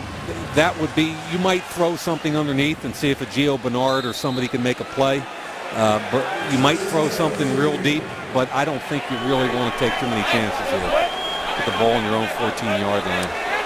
Remember, Dalton in the last 3 weeks has 11 touchdowns and no interceptions. He doesn't want to throw one here. No. They do have an empty backfield.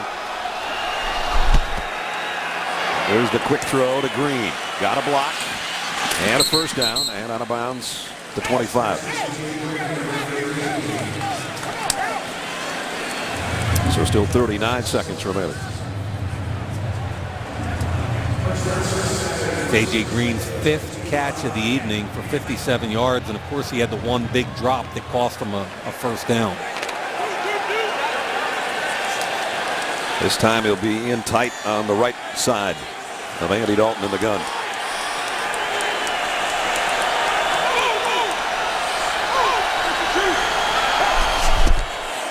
Blitz coming. Dalton goes out complete to Andrew Hawkins, who was just activated today, and he makes a nice catch. Nice to see him back. Third-year player out of Toledo, had over 50 catches last year and added a little different dimension for them in quickness. Also one of their best special teams players, especially as a gunner on the punt team. Now if they could get a deep out or something here and get out of bounds, they might be able to take a crack at it before halftime. First down at the 35 with 33 remaining and no timeouts. Dalton, there's the out, but it's picked off by Dimitri Patterson. Dimitri was thinking what we were thinking.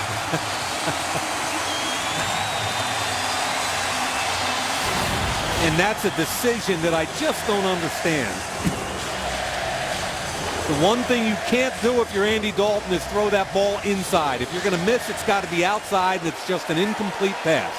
You cannot give Dimitri Patterson an opportunity to make a play. You talk about how things swing. That's the 4th interception for Patterson, and now it's the Dolphins that have a chance to threaten with 28 seconds and all their timeouts remaining. That's a Bengal coaching staff showing trust in a third-year quarterback and just a really bad decision and a worse throw by Dalton.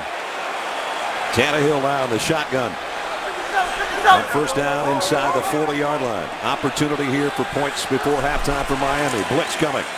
Tannehill loads, fires complete inside the 30 to the 25 goes Mike Wallace. Yeah, he identifies the 57 is the Mike, Vincent Ray, but then they bring safety pressure. So here's the Mike, but here comes the safety. They do a real nice job picking it up. The back goes one way, turns around, looks to help. Good job by John Jerry picking up the safety. Plenty of time to work it back outside to Wallace. First down at the 24, and I would say the Dolphins are already in field goal range, but the way Sturgis has been kicking, I don't want to say that right now. Yeah, the question is, do you take a shot? Tannehill's hit his last 5. And you've got single coverage on the outside. Play fake. Wanting to go over the middle, and that's the last thing you want to do is take a sack, but they do have timeouts to work with as Wallace Gilberry with the sack. Yeah, they go A-gap pressure. See right in here in the twist stunt inside. Margus Hunt, the rookie from SMU, ends up making a play. And with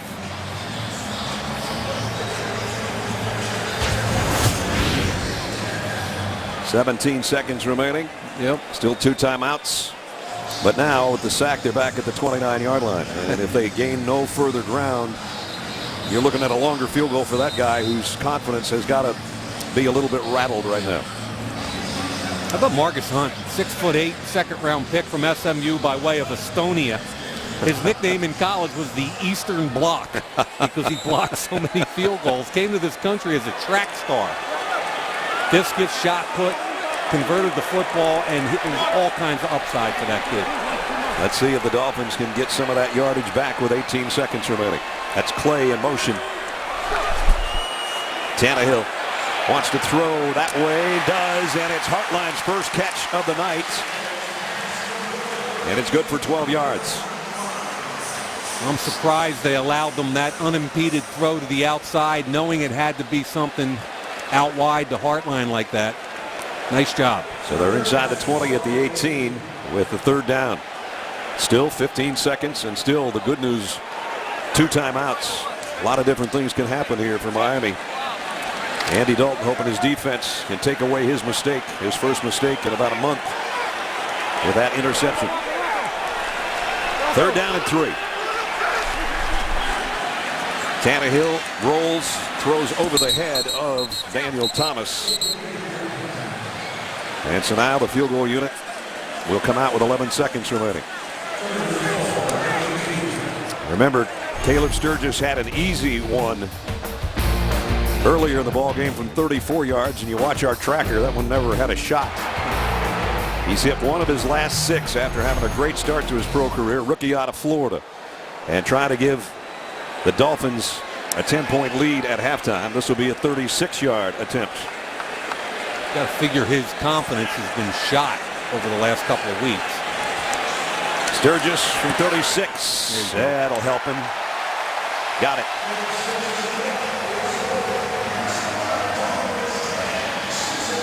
So quite a change for Joe Philbin's Dolphins on that exchange. The interception led to 3 points. 10-3, the Dolphins in front. Reminder, coming up next week, RG3 and the Washington Redskins will be in Minneapolis against Adrian Peterson and the Vikings. I don't care about their records. When I get a chance to watch Adrian Peterson play football, I'll be there. You'll be there. Alex will be there. Hope you join us next Thursday. Adrian Peterson, RG3. There's going to be some talent out there. These 2 quarterbacks, one out of TCU, one out of Texas A&M, and you look around the National Football League. It starts back when you're playing 7-on-7 and those high school things, and they just keep throwing it. And look at all the quarterbacks in the NFL that have come from the great state of Texas, including Ryan Tannehill here tonight, and Andy Dalton, third-year pro out of TCU. Something in the water, huh? I think so. First mistake, though, by Andy Dalton in a long time. Gave the Dolphins a free 3. And now 6 seconds remaining as Sturgis tries to line drive this one down the middle. Touched by one of the Bengal players who's going to have to cover it. Cedric Pearman did get on top of it with 2 seconds remaining in the half. So 13 out of 22, 121, no touchdowns, and first interception in a long time.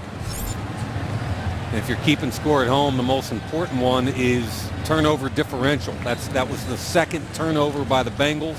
The strip sack of Dalton early, and then the bad interception late. Tannehill not even 100 yards throwing, but with their ground game being superb in the first half, he hasn't had to throw a lot. Dalton will take a knee. First half will come to a close. So the division-leading Bengals on the road and a little bit of trouble in South Florida. Miami, a 10-3 lead. End of the first half. Reminder to stay tuned for the Lexus halftime show. It's coming up. And the Dolphins at home. John Offerdahl, Coach Shula. John Offerdahl becoming the 26th member of the Dolphin Honor Roll. Introduced by Coach Shula. Becomes the third linebacker with Zach Thomas and Nick Bonaconti to join that illustrious group. Let's check out our Volkswagen first half game summary. Great rushing game by the Dolphins in the first half, and Cincinnati with turnover problems right now. And we welcome you back to Sun Life Stadium. Brad Nessler and Mike Mayock. Bengals come in leading their division. They ran into some goblins in the first half, didn't they? Well, you know, they ran into some Miami Dolphins whose game plan was what we anticipated. Take care of the football, be patient with your run game, and win the turnover battle, and that's what they did in the first half. And the battle with the turnovers, some problems on drop passes, and then an interception, first one in a month for Andy Dalton. Yeah, I mean, if you're Cincinnati, you're not happy with how sloppy you are. Third down, easy catch for A.J. Green. He drops it. Jermaine Gresham, good throw from Dalton, drop. And then late in the half, when you've got to protect the football, Dalton makes an ill-advised throw off his back foot to the inside shoulder. Nice pick by Patterson. That set up a field goal. And at half, it's 10-3 Dolphins. Bengals with 2 turnovers. They had a couple of 3-and-outs. They only had 141 yards of offense. But they will get the football to start the third quarter. And Brandon Tate's going to bring it out from deep in the end zone. And didn't get to the 20-yard line as we check in with Alex.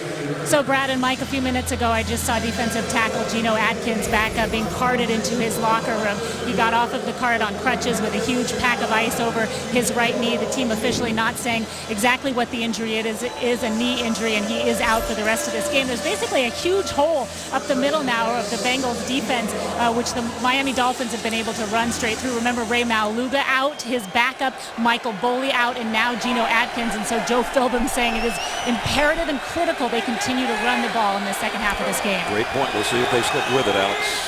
Bengals open up from the 17-yard line. They will try to run. And Jarvin Green Ellis. And then Jarvis goes across the 20. Pickup of about 4.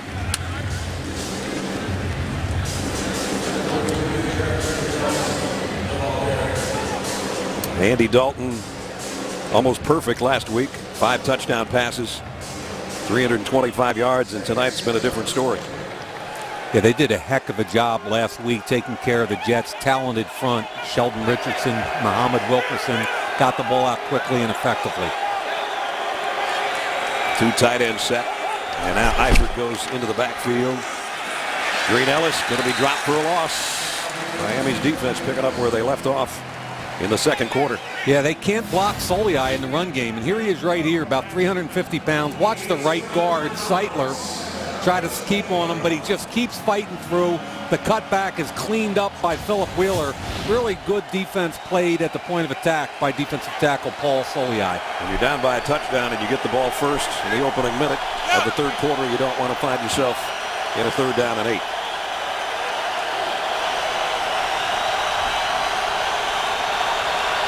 A.J. Green in motion toward the football. Dalton with time. Throws complete to A.J. First down. Nice route, good pitch and catch. And a first down Cincinnati. And Miami showed 6 but only brought 4. They stacked the 2 receivers to give Green a clean release. Patterson gets a piece and tries to undercut it but never finds the football. Andy Dalton's been taught this year when a defender's got his back to you, throw it right at his helmet, and that's a nice job by Dalton. So first down at the 37. 6th catch of the night for A.J.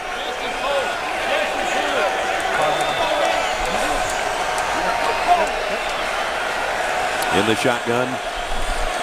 Dalton will give it off to Green Ellis on the inside. That's maybe his best run of the night. Picked up about 9.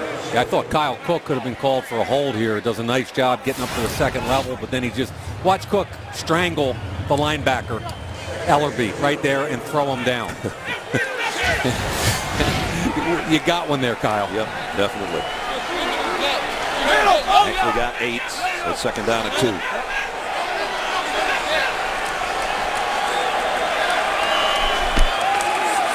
Quick throw to the outside. Snatched by Gresham. Oh, he stood up in a form tackle over there on the corner by Chris Clemens. And he didn't get the first down.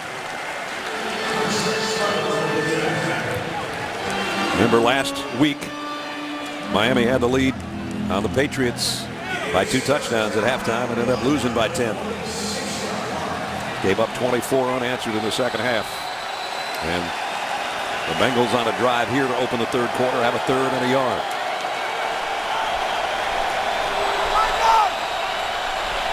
Again, the extra tight end. And an eye backfield for Green Ellis. Stuffs it up in there, and did he get enough? Maybe not. Soliai does a nice job again, kind of splitting the center guard gap. Bill Levy's already said, let's bring out the chain gang to look at this. What do you think here, Mr. Nassler?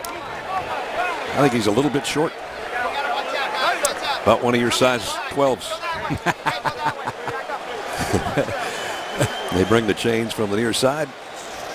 We were talking to Kyle Cook last night, the center from Cincinnati. I asked him about Paul Soliai. What did he call him?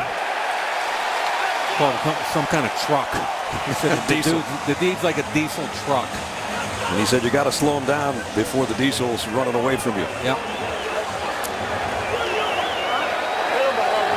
All right. About a foot shy.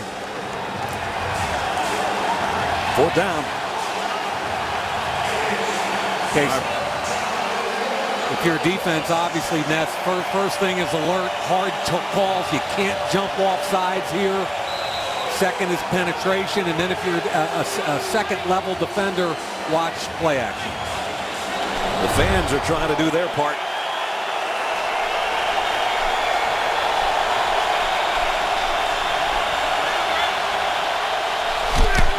Dalton, I don't know. He got smoked. He's still trying to drive for it, and now if they come in and give him the spot, he's going to have the first down. Inside linebacker, I think it was Ellerbe, smoked him at the line of scrimmage. Watch 59 Ellerbe flash, or was it 52 Wheeler? Ball's in his, let's see where his, watch him get hit. Right there, he gets smoked, bounces back. The ball's in his right hand, and he keeps moving with Cameron Wake wrapped around him. It all depends where the football is. I'm not sure how far that got extended. He needed a foot. He got it. And he got a foot and a half. Those marks are so hard. They sure are. So hard. They always challenge the spot, I suppose. Yeah, it's almost impossible. And there's the hit inside right there where he gets jacked. I didn't think he had it on initial movement. He bounces out and tries to go again. Green Ellis shoves him from behind. Quick snap. Dalton trying to throw it out on the flat to his check down safety valve Gresham, and he one-hopped it over there. Dalton did a nice job last week against the Jets, which was predominantly man coverage. Today, a lot more patience required. Miami playing more zone on the back end. I think Jay Gruden's done a really nice job with Andy Dalton. They've got to start distributing the football to some of these weapons we talked about at the top of the show, though. Jay, who had several head coaching interviews in the past offseason. Empty set here on second down and 10.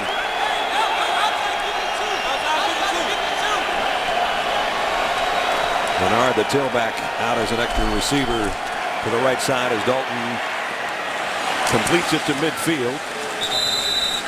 Only about a 2-yard pickup for A.J. Green, though.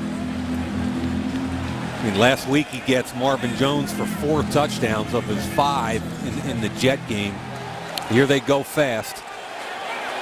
And both Jones and Green are to Andy Dalton's right on 3rd down and 8. Now, you know it's man coverage because the linebacker's out here on Gresham. So you get a pre-snap tell here. Wheeler on Gresham out wide.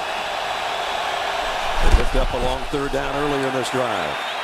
They'll get another one on the run. And inside the 30 and down the sideline, Jones.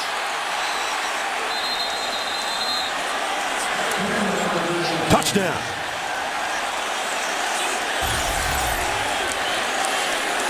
"50-yard touchdown, Andy Dalton to Marvin Jones." See at the very end of this thing here, he gets pushed, the foot hits right there. Holding. Number 84 offense. And it's not going to matter. Not going to matter. It's coming Be back. 1st and 10 for Cincinnati. That's Jermaine Gresham, who I thought Dalton was going to throw it to at the beginning because he was wide open. Remember, we talked about him being covered by a linebacker. He was wide open. Now, here comes the run. And there's no need there to clip or hold. Still a first down, but it's not a touchdown. Right. I'm not sure about that call anyway. He didn't need to do that. He was already leaving. I agree with that. So it negates a 50-yard score, but the Bengals do have a first down at the 34-yard line.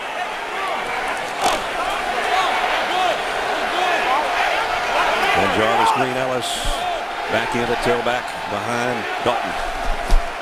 Gets the carry. Right side, blasts through, almost lost the football. Kept a hold of it and got across the 30-yard line. Little power scheme there. Instead of their zone scheme that time, they pulled bowling, little power play with Tyler Eifert involved, and that's downhill physical football. Good opening drive here by Cincinnati. They've had to earn it, that's for sure, but they are in the 12th play of a 53-yard march. Trying to tie this game up.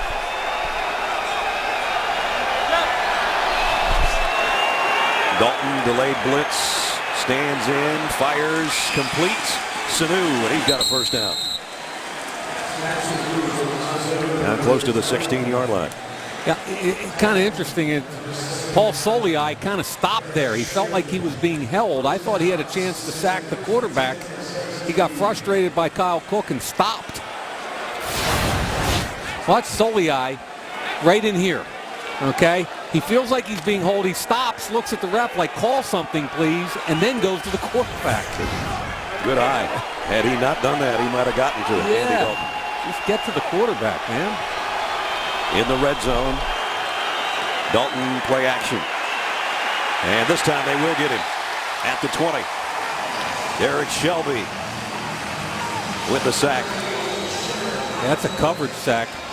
Shelby just keeps fighting. It was just a twist stunt inside. Double stack on both sides. Zone coverage.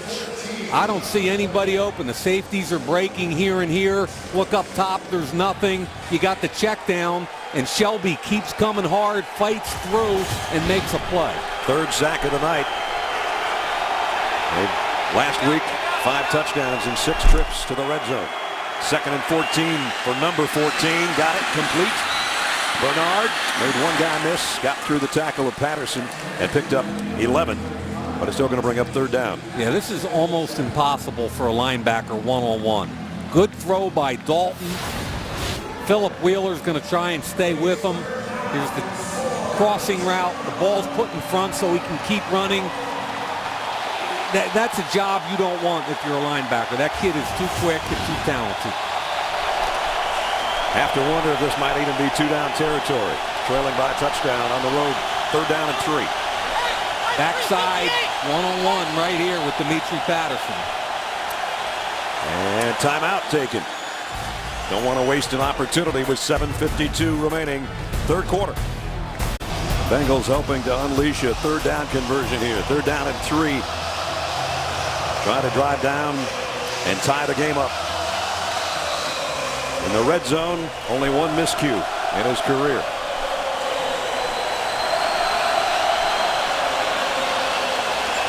Biggest play of the ball game by either team on 3rd down. This is where Dalton's done a great job improving, is his control at the line of scrimmage. He'll throw. The quick throw to the outside, and it's intercepted. Going the other way is Brent Grimes. Grimes with blockers. Brent Grimes is going to take it. Coast to coast touchdown.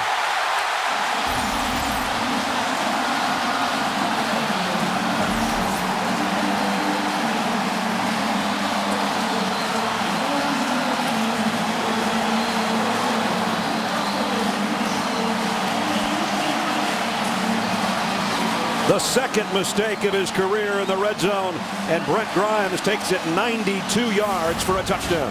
I don't mind the decision. I just don't like the location.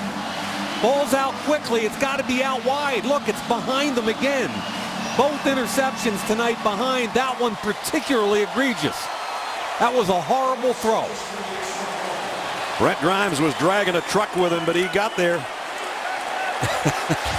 Gresham with a swat at the end to try to knock the ball away. But the veteran cornerback on a great play on the ball. Intended for Marvin Jones. And number 21 goes 92 the other way. 17-3 Miami.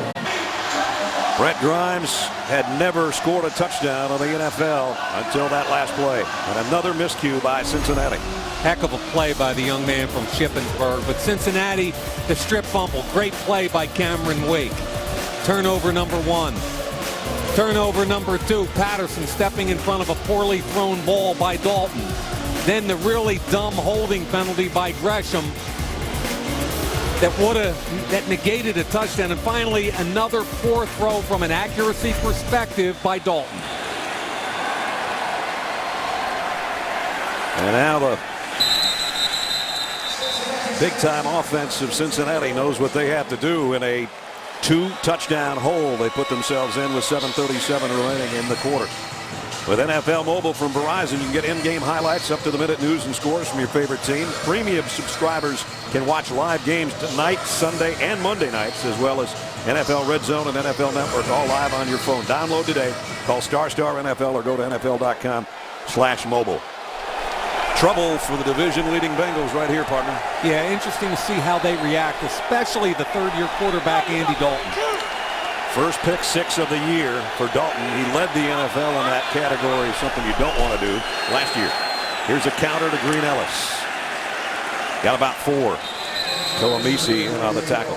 You know, the guy that deserves some credit is defensive coordinator Kevin Coyle. Now, remember, year 2 as DC here in Miami, but spent 11 years in Cincinnati. Told us yesterday, very close still to some of the players, and I think his game plan has been on point tonight. It's been patient. It's been a lot of zone. It's been a lot of matchup stuff. And at the end of the day, he's challenging Cincinnati to drive 80 yards without mistakes, and they haven't been able to do it. Dolphins have as many interceptions with the ones they've added tonight as they did all of 2012. Second down and 5. Dalton play action. Plenty of time running out of it now and running for it. If he can get there, he does. Good scramble by Dalton to pick up the first down. Yeah, I thought again, I've seen a lot of things tonight that don't look like the Andy Dalton of the tape I've watched the last 3 weeks. I thought he could have taken a shot that time to Mohamed Sanu. I think his location and accuracy has been very uncharacteristic tonight, and it's really going to be interesting to watch how he comes back here. Only 6.5 minutes remaining in the third and trailing by 2 touchdowns.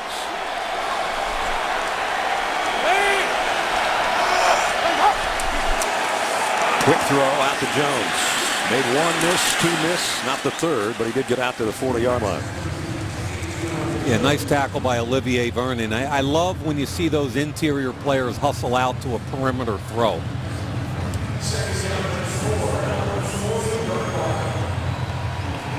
And Ness, they're trying to bleed them. They've done this the whole game, just challenging them to go the whole way without a penalty, a fumble, an interception. And thus far, it's been a heck of a game plan. And the penalty, remember, in the last series took away a 50-yard touchdown. Blitz. Green Ellis, first down run. Out across the 45 to the 46. Tui almost got there. You see Eifert here, the tight end, H-back. Tui gets into the backfield, but a good cut by Ben Jarvis Green-Ellis. You got to wonder the next time that Jay Gruden wants to dial up a pass play for Andy Dalton, where his head's going to be at. Yeah. He's got to forget all that. I think he is. I think he's a very resilient, tough-minded kid. He's a perfectionist, though, and admits that to us in our meetings. He's been imperfect tonight, and this one's batted in the air. Soliai got a big paw on it. He continues to get pressure against this interior three. This time it's from Zeitler on the right side. There's the big left hand. Heck of a job. 6'4", 340 pounds. That could have been another big play right there. The way he hit that one probably hurt the football. Second down and 10. Soliai gets a breather. Dalton looking to complete a pass here. After a shaky ball game, he'll keep it on the ground. Bernard. Gio Bernard, first down, almost a horse collar at the end. It was, in fact, penalty marker down. I like the patience here by Jay Gruden. No panic. There's so much time left in this football game. Personal foul, horse collar tackle, number 20. Defense, 15-yard penalty enforced from the end of the run. First down. Rashad Jones, one of 5 Georgia Bulldog players on this Cincinnati team. We talked to Marvin Jones last night about the process prior to the draft, and he said they knew they were going to take a running back that was a change of pace. They could catch the football, could make you miss. They looked at all the running backs in the draft. Marvin Lewis personally went to University of North Carolina, where they fell in love with this kid. First back taken in the second round. The 37th pick. So it took a while to take it back, and here he comes out of the backfield. And again, he runs right by the first would-be tackler, Ellerbe. Yeah, I mean, that's stealing. I mean, he takes angles away from linebackers. Ellerbe can fly, but when he catches this football, now you accelerate. Ellerbe thinks he's got the angle, but he doesn't. And the kid's a little stronger than you think he is. Back-to-back 1,000-yard seasons at North Carolina, including 1,228 last year as a senior.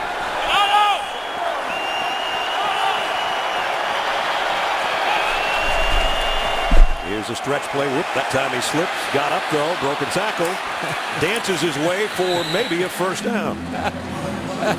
Are you kidding me? I mean, that's why this kid is so fun. You want to talk about lateral jump cuts. Should have been -3 when he slips and falls. There's the slip. Gets up. Jump cut. Yeah, right still there. dancing around. Just a little bit short of the first down. Third down, less than 1. Quick throw to the outside, A.J. Green with a stiff arm on the first down. And he almost got down the sideline before being run out. Well done. That was Dalton recognizing off coverage and quick snapping it and getting it out there. That was a run play. Coaches call that a smoke, where there's a run play, but the only person that knows it is the quarterback and the wideout. Here's the quick toss out to Green, another Georgia player, and the guy that's going to run him out of bounds, Philip Wheeler from Georgia Tech. So it's down at the 13-yard line. Where Cincinnati needs to finish, and they haven't been able to all night.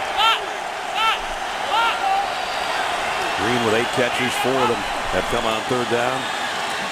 Back to Bernard. Sneaky inside run, and then powers his way to first and goal. I don't even know how he popped out the backside of that pile. He followed his big left guard, Clint Bowling, through the hole. Bowling's going to start here and come up.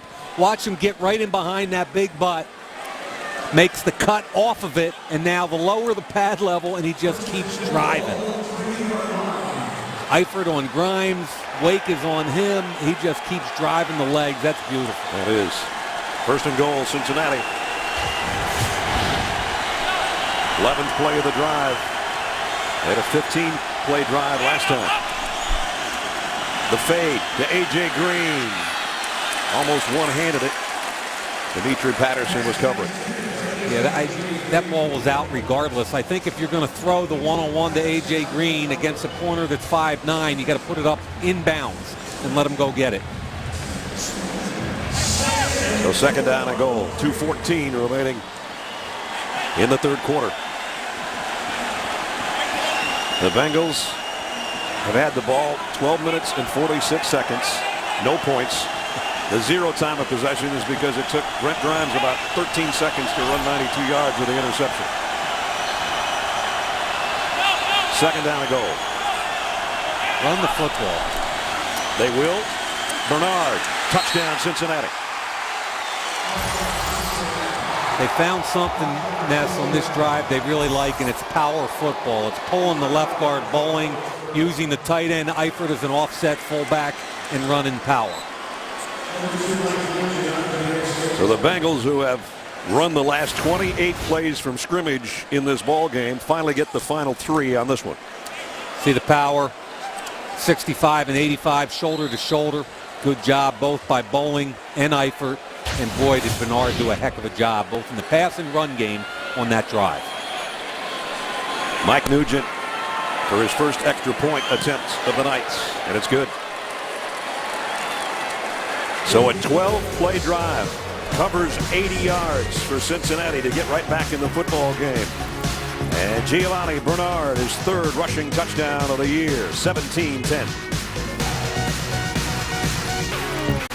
Rookie out of North Carolina with a 3-yard touchdown plunge has made it a one-score game here in Miami. And you got to wonder about the Dolphins defense and how gassed they might be. They've been out there the whole quarter with the exception of what we have left, 2:10. And the Bengals know how to take the football and go on long drives. Another 80-yarder to make it 17-10. Marcus Thigpen from a yard deep. Not going to make it to the 20. Just over 2 minutes remaining in the quarter. The Dolphins at home trying to snap a 4-game losing skid. The Bengals trying to win number 5 in a row. Great shot of Sun Life Stadium out in the middle of Miami Gardens. Don't forget Sunday's game day on NFL Network. Game day first at 7. NFL Game Day morning at 9. Highlights follow in the afternoon games at 7:30. And we cap it off with Game Day final after the Sunday night game. That's all coming up Sunday on NFL Network. This is the first offensive play since it was 9:50. So about 15 minutes of real time before the Dolphins snap it when you go back to the halftime. And then the one scoring play, remember, was Brent Grimes on an interception return for a touchdown. Michael Johnson makes the tackle on that play. Yeah, he did a nice job. First he got Bryant McKinney off of him, and then he had Agnew on him. Did a really nice job getting rid of both those guys. So the first snap in almost an hour for the Dolphins offense gets them 0. Cincinnati's run 61 offensive plays to Miami's 37. It's up to Miami's offense to give their defense a break here. Tannehill on a bootleg off the play action. Completes it out to the 26-yard line to Rashard Matthews, who has to sort of pick up his game a little bit with the injury. And Brandon Gibson going on injured reserve with a patella tendon tear. And he was really a big part of their offense.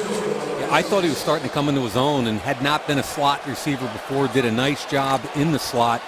Also like the call and the throw there. Gives him 3rd and short again. Move the pocket, keep that Cincinnati defense guessing. And let's see if they can pick up the 3rd down and keep their offense on the field and their defense getting an extra breather here as we're almost set to close out the 3rd quarter. The double A gap pressure again, both linebackers up close. Tannehill, far side throw, Hartline got the first down and run out of bounds, flag down. That's kind of a weird spot for a flag. Maybe he pushed off over there on Adam Jones. Right. I've never seen more corners slip also than tonight. Pass interference, offense, number 82. Good call. 10-yard penalty. Repeat 3rd down. He looked a little too wide open the first time I saw it. Hartline working on Jones. I really don't see that, to be honest with you. And as a former defensive back, if I'm disagreeing with an offensive pass interference call, I don't see that one at all. Ryan Hartline wasn't agreeing with it either, obviously. So here's 3rd down and a bunch. Looked like they were going to have a 1st down. Keep the sticks moving here late in the quarter. And now they find themselves 3rd and 13. Yeah, and here's where Cincinnati's coming after you. Miller and Clay going to try to help Tannehill if they do bring the heat. They back out of it. Tannehill throws to the short man. That's Miller. He's run out of bounds at the 22 with 3 seconds remaining in the third. And again, as frustrating as that is for Miami, their defense is going to have to come back on the field. I think it's the right thing. They dropped out of it. They rushed 4, check it down, and punt the football.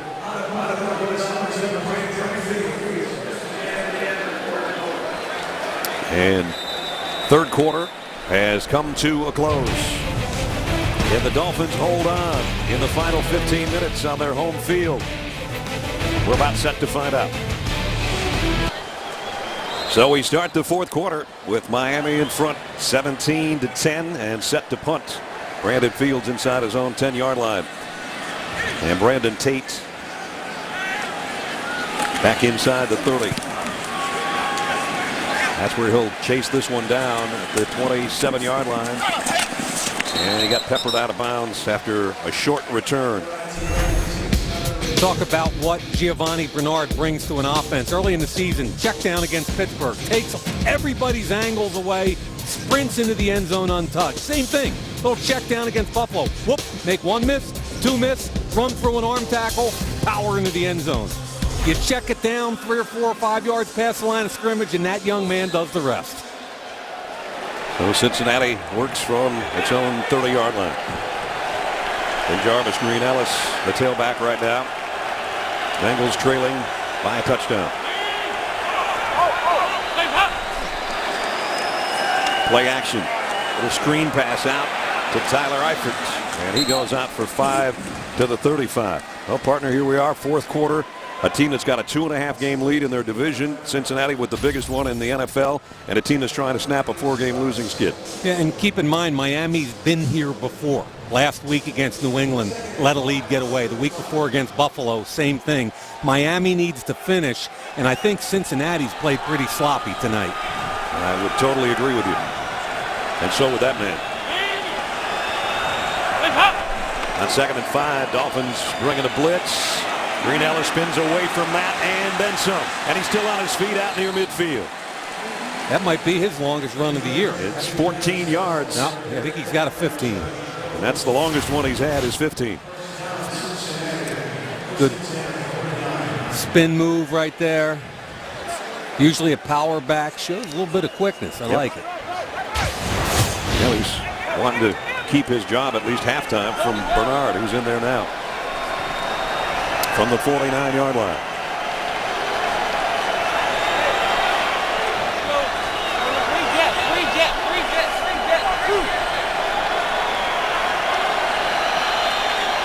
Andy Dalton in the gun. Quick drop. The throw over the middle. Lofted one out there, complete to Gresham, the tight end, for 17 more yards. Oh, this was fortunate. You know, I thought he's done a better job this year of throwing with touch, but I thought this one could get picked off. Does a good job getting it over the linebacker, but I thought the safety could make a play on the football as opposed to Gresham. Gresham almost lost it at the end, but a first down at the 35. And it came out of his hand funny, too. Yeah, it did. 2 interceptions, no touchdowns for Dalton so far. Here's the toss to Bernard. Whoa. Got away from Grimes, trying to go the other way, and he's got blockers, including his quarterback. Giovanni Bernard weaving his way for the Bengals. He might take it. Touchdown, Cincinnati. Holy mackerel. Are you kidding me? Did we just talk about this kid's ability to make people miss? Wow, what a run. Now, Eifert misses the block, and I think it's all over at the point of attack. Right here. And it should be. Grimes has him. And now he's running away from everybody. Andy Dalton out front, throws a block. Well, here comes the cutback. Oh, yeah. This kid is awesome.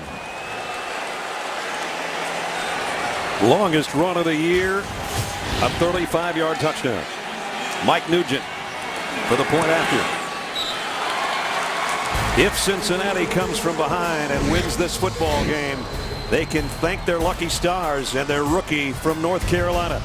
His second rushing touchdown of the night, and we are tied at 17. Thursday Night Football is brought to you by Craftsman. As you look at South Beach, and you want to see an amazing play, watch this one. It's not often you get an opportunity to miss a tackle twice on one play. Grimes, who missed them initially, gets a chance to make the tackle on the 11-yard line and misses them again. Now keep in mind, Grimes had to run about 60 yards to get back there to try it a second time. Yeah, I give him a ton of credit for the hustle. It's just ironic that he missed the first tackle and the last tackle on the same play. We talked earlier in the ballgame about the special qualities of the rookie, and he has showed us here in the second half. Big pin from deep in his own end zone. Gets out across the 20. Nice return. Out to about the 24-yard line. Andrew Hawkins just activated, made the stop on special teams. Second touchdown of the night for the rookie. 17-17. Minutes ago we said, could it happen to the Dolphins again? Last week, a 2-touchdown lead at halftime against the Patriots. Tonight, a 2-touchdown lead in the third quarter. That's evaporated. We're tied at 17. And what will their answer be? Play action. Tannehill fires. Caught. First down. Mike Wallace. It's a pretty cool play, and it takes some pass protection because of the time involved. It's a double move and a comeback. So there's the hesitation to go. Terrence Newman turns to run with what he thought was a hitch and go. Wallace brought it back at the end. Really nice job by the receiver, and it takes a lot of time to throw that route. We told you the Dolphins didn't have the ball basically in the third quarter. That's their first down since the last minute of the first half. And we've got 12 minutes to play in the ball game. Don't forget the run. Here they come with a run. Thomas trying to get to the edge, and he got blasted at the edge by Chris Crocker.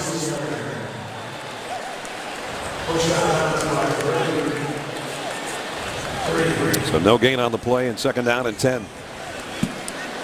I mean, they had 142 yards rushing in the first half. Barely touched the football third quarter, right? Yep. Had it for 2 minutes. You got to reestablish some physicality here. They got Miller back in the pistol behind Tannehill on second and 10. Blitz coming. Tannehill over the middle. Completes it to Charles Clay. And Tannehill hit the deck after letting that one go. Tannehill got crushed. McKinney realized the linebacker was coming and left Johnson to go get him. But at least got the ball out of his hand quickly. Remember last week against New England, they had a 3rd and 2 and tried to throw the ball. Strip sack fumble. Got a 3rd and 4 here. Don't want to give it back to a Bengals team who's got a red-hot tailback right now. And they've already closed the gap with 14 unanswered points.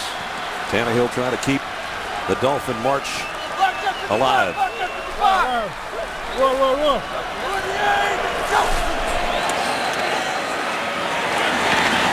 And Mike Wallace trying to stretch out, but he landed about a yard shy. Yeah, I think he's short. I think we have to give this Dolphin offensive line a little credit, though. I mean, they're hanging in there. Time to punt.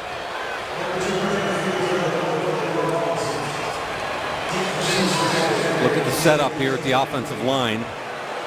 Alert, alert. Cincinnati not sure. There you go. Got the wide splits. Now they bring it back in. Yep. As you look behind Brandon Fields. And kicking the ball deep tonight. 54 yards a kick. We'd like to keep this one out of the hands of Tate on the other end, or at least make it non-returnable. And the bounce goes right to Tate. He had to take that one, or it might have rolled all the way down to the 1-yard line. So a little bit of a gutsy move, but he gets 9 yards on the return. 9:49 remaining in regulation. The Bengals have come from behind to tie it up, and they've got the ball in a minute. The Bengals have scored 14 unanswered. They've got the ball back at their own 22-yard line. 9:49 remaining in regulation. Green Ellis, very little, if anything.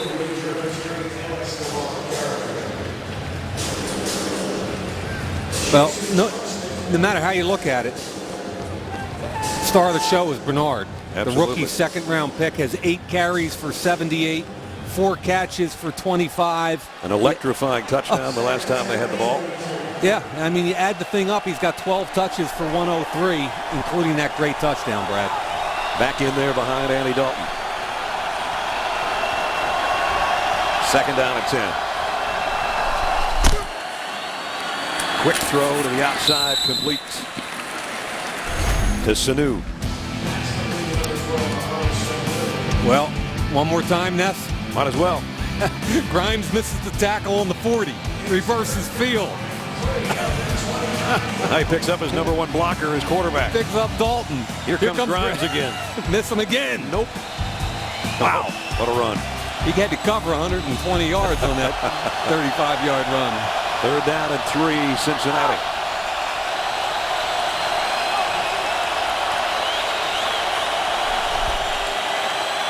Dalton. Crossing route on the run. Sanu's out to midfield. 21-yard pickup on third down. Nice job. Dalton seeing Sanu on the cross. Here he is, just on the cross right here. He wins inside. Does a nice job using a pick in the middle of the field. Cuts off Jimmy Wilson, the nickel back. I thought they were going to try to force it out to Bernard, who was one-on-one again on a linebacker. Well, they got it right to the midfield stripe. With just under 8 minutes remaining, fourth quarter. Back to Green Ellis, straight up the middle. Somebody lost their helmet on the inside. Soliai lost his hat. Remember, Miami led in this game because of Bengals blunders, drop passes, a strip sack. Brent Grimes with an interception return for 92 yards for a score, and things were looking rosy until this guy showed up and has scored 2 touchdowns to even things up. Second down and 7. We might call them Bengal blunders, but let's give this Miami defense some credit here. They played a heck of a game tonight. Absolutely. Blitz coming. Dalton pumps and now hits the deck. They get to him again, and it's Soliai who had lost his helmet on the last play.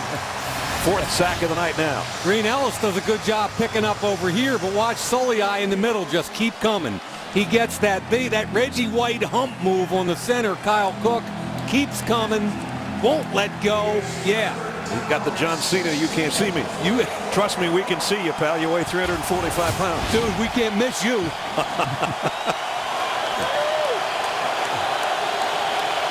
Third down and 16.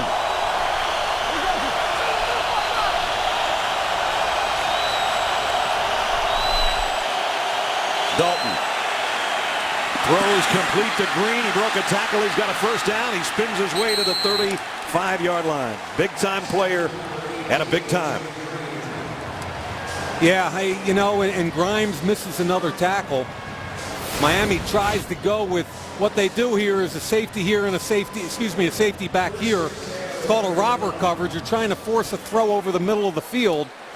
Grimes, however, gets out of his pedal, and now when he breaks up, he doesn't make the tackle short of a first down. That's 4 straight 100-yard receiving games for A.J. Green. On a 3rd and 16, he got 21. First down at the 35. Bernard right in the middle of the pile this time, stood up after a 2-yard game. Randy Starks, Jared Odrick bring him down. That's the play they made money on the drive 2 drives ago. Power play. They've pulled the left guard bowling every single time. I don't think I've seen the right guard, Zeitler, pull it all. Tying a Bengal record with what I just said. Carl Pickens back in '94 had 4 straight 100-plus. Wow. And Ryan Tannehill can only look on, hoping his defense gets the ball back for him. Second down and 8. Got a chance to make a play here if they don't drop out. 3 wideouts for Dalton. Pump fakes one way and comes deep in the middle. Up in the air, and it's intercepted. Picked off by Ellerby, coming the other way. On a tip play, the middle linebacker with a play for Miami.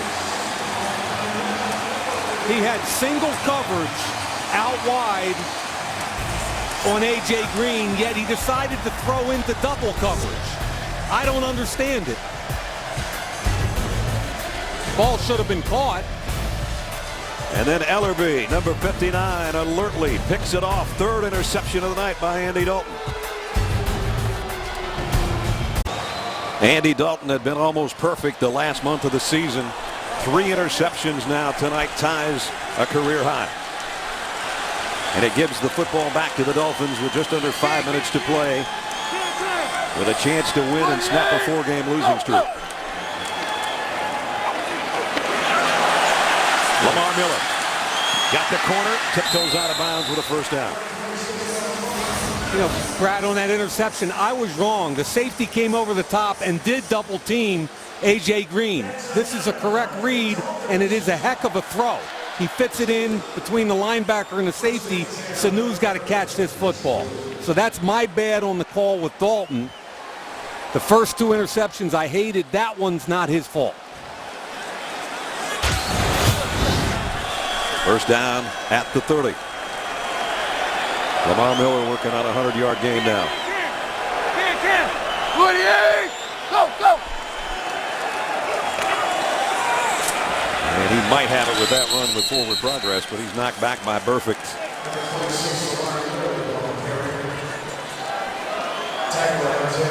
We'll have less than 4.5 minutes remaining on the next snap. We've talked about all the injuries that this offensive line for Miami's had, but defensively for Cincinnati, you lose Geno Atkins early in the ball game. They had already lost Ray Maluga coming in. They're playing with Vinny Ray as their starting inside linebacker. Giovanni Bernard on the sideline. Looks like he's shaken up. Second down and 10 for Tannehill. You saw the disparity in the number of plays. This is only the 10th play for the Dolphins offensively, thanks to Grimes' interception, return for a score, and Ellerby giving it back to him right now. Right. Tough night for the redhead. Yeah, I thought he had played 3 exceptional games back to back to back. Yep.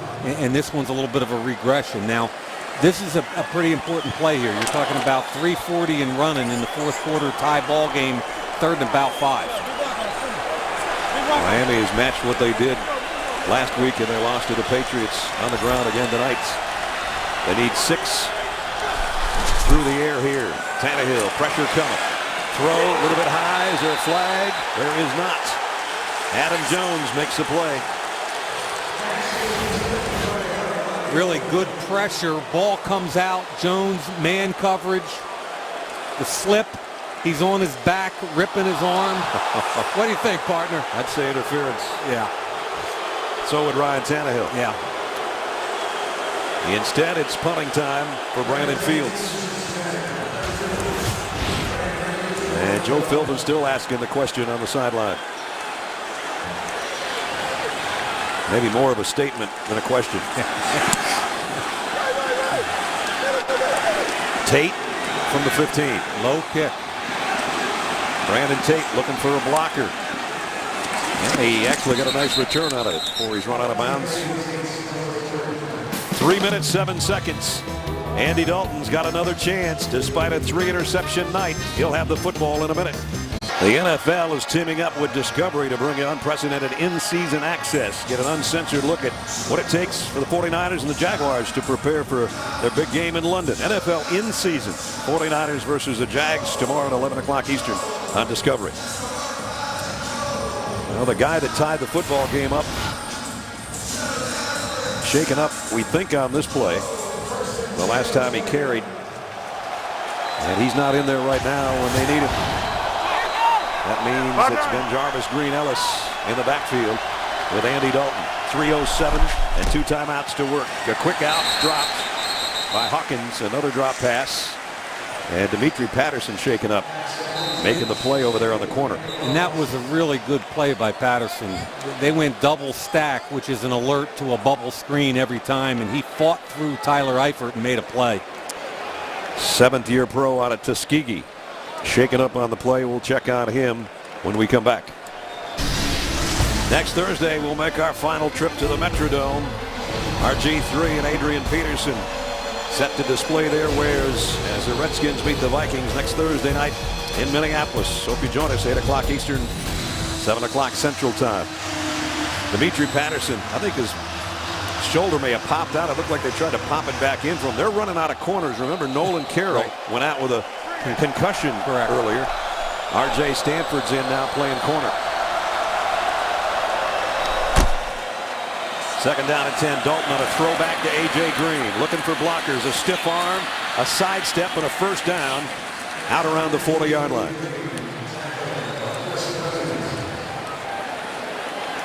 Well, A.J. Green doing his thing on that short pass that he turns in to a first down. It was a nice stiff arm on safety Rashad Jones. Boy, is he big and powerful, A.J. Green. 2:30 right now and counting. First down, Cincinnati at its own 39. Can he make it 10 career game-winning drives in the fourth quarter? All they need is a field goal to take the lead. Little quick opening draw. Green Ellis takes a couple of tacklers with him for 3 yards, including Olivier Vernon. That'll take us down to the 2-minute. And remember, Cincinnati only has 2 timeouts left because Dalton had to take one early in the third quarter. There it is.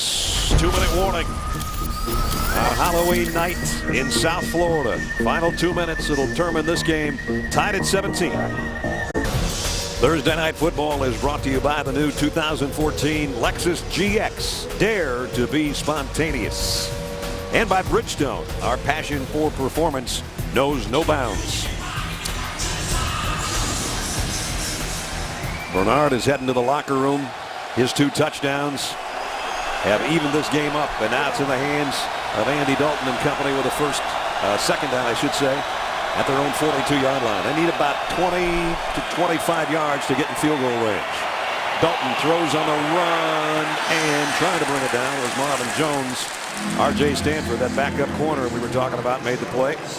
And I think it's very smart to attack Stanford. They're down a couple of corners. Dalton rolled out, which was not part of it.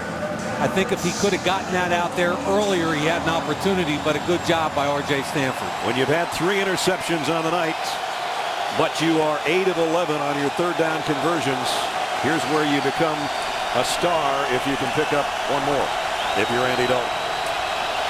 Cedric Pierman in the game at tailback. Dalton fires. Caught. And it's Sanu run out of bounds, but a first down, and again Dalton comes through on third down. Boy, is that good coverage by the nickel Jimmy Wilson, and he fits it in. He's on Sanu, going to get to his underneath hip and try to undercut it. Wow, the ball's put the only place it could be put. Watch this. He's had a couple tonight that weren't perfect. That one was. Give him credit. Game on the line. Minute 48. You're about 15 yards away from starting to think about a field goal. First down at the 42. Eifert set in the backfield with Green Ellis, who will get the carry. And Jarvis got inside the 40, down around 38. That's smart. Now you force them to start burning timeouts. And there goes Miami's first. Again, a night that Andy Dalton would like to forget. He won't worry about the 3 picks if they win this game, but up until now. Yeah, the first 2 I didn't like at all. Bad location. Here's the one that killed him, the pick 6. That was really poorly thrown. The third interception was not on Dalton. It was a pinpoint throw over the linebacker in front of the safety. Sanu's got to make that catch. He doesn't. But not a great performance by Dalton. Give this team credit for coming back the way they have. Game on the line, that last throw, partner. Perfect. Great throw. 1 minute and 41 remaining. And again, they're closing in on Mike Nugent's field goal range. His career long is 55 yards. He's done that on a couple different occasions. But right now they're thinking, get some more real estate here and chew some more clock and make Miami use their timeouts. And that'll be the call. Green Ellis. And he backs his way for maybe 3 more yards. And Miami takes another timeout. With 1 minute 35 remaining. So another 300-yard game despite the 3 interceptions by Andy Dalton. Reminder for you, don't forget, coming up when the game is over, Rich and Dion and Marshall, Michael and Warren, they'll be live on the field breaking down the action, complete with highlights and player interviews. We don't know who their star of the game is going to be yet because we don't know who's going to win the game yet. but whoever's a star will be there with them on the Total Access postgame show. Partner, the problem here is balls on the 36-yard line. You want to be conservative. You want to run the ball. You want to force them to use a timeout, get a first down. And the problem is, though, the ball on the 36 plus 8, that's 44 plus 10 is 54. And you saw Mike Nugent kind of closing his eyes over there and breathing heavily if he gets a chance for a game winner. He's got 2 this year already. 3rd and 4. Blitz coming off the corner. Dalton's going to air it down the sideline. Sanu can't get there. The ball's out of bounds anyway. Brent Grimes was covering. Well, I'm really surprised by that throw. Pearman did a good job picking up the blitz, and they had single coverage with A.J. Green on Clemens. I think I'd work that one and try and get the first down more than an all-or-nothing deep shot. He won the Buffalo game in overtime. He had the game winner against the Lions. Still a lot of time left in this game, but this is from 54. This would be the 2nd longest field goal he's made in his NFL career. Nugent for the lead. Kick on the way. Crushed it. It's good. Crushed it. Veteran Mike Nugent out of Ohio State from 54 yards. Man, he crushed that. Will it be the game winner, though? Ryan Tannehill and the Dolphins offense still has something to say about that. That is 17 unanswered points, courtesy of the veteran kicker who had plenty to spare. 17 unanswered. Last week against New England, 27 unanswered. That one's good from about 60 easily. That guy right there, Marvin Lewis, has done a phenomenal job with this franchise. And I think if they continue to play like they have, Brad, both their coordinators are going to be highly considered for a head coaching job this coming season. Jay Gruden on offense and Yep. Mike Zimmer, the defensive coordinator. Yeah. Quite a comeback by Cincinnati. And now number 17 will have his chance. Dolphins have never lost 2 straight when they've had a 2-touchdown lead. Speaking of Gruden, I didn't think we were in Tampa. There's John. Came to see his brother coach tonight. Yep. Jay's a good coach, man. Really good coach. Al Nugent, who just hit the big kick to kick off. Running up on it 5 yards deep. Big Ben bringing it out. Looking for a crease. Found a little one as he got across the 20 out to the 24-yard line. 29-yard return. Here comes Ryan Tannehill, the 2nd-year quarterback out of Texas A&M. And compounding the whole issue here is that your field goal kicker is a rookie. He's missed most of his last 6. He's hit 1. Yeah, he's 2 for his last 7, I believe, isn't he? One for his last 5 coming in tonight. Missed an easy one and made an easy one. That's right. I forgot about the one he made. You're right. Tannehill goes under. Just got buried by that front wall. Michael Johnson draped all over him. 3rd sack of the night. That's what you don't need right there. Yeah, and this is their typical X stunt. Michael Johnson's going to come under. The defensive tackle comes around. Johnson does a great job beating McKinney inside, fitting through the space with Garner, who tries to pick him up. And that's a sight all too familiar for Dolphin fans from this season. Michael Johnson, who had 11.5 sacks last year, a big one there to force Miami to take its final timeout. Now it's 2nd down and 17. It's out of Andy Dalton's hands right now and in the hands of Ryan Tannehill. This is where it's difficult. They're not, we talked earlier, Brad, they're not a chunk team. They have difficulties getting the ball down the field. Of course, they'd love to get a long ball to Mike Wallace, but you got to have time to throw to number 11. There he is, out to the right side on 2nd and 17.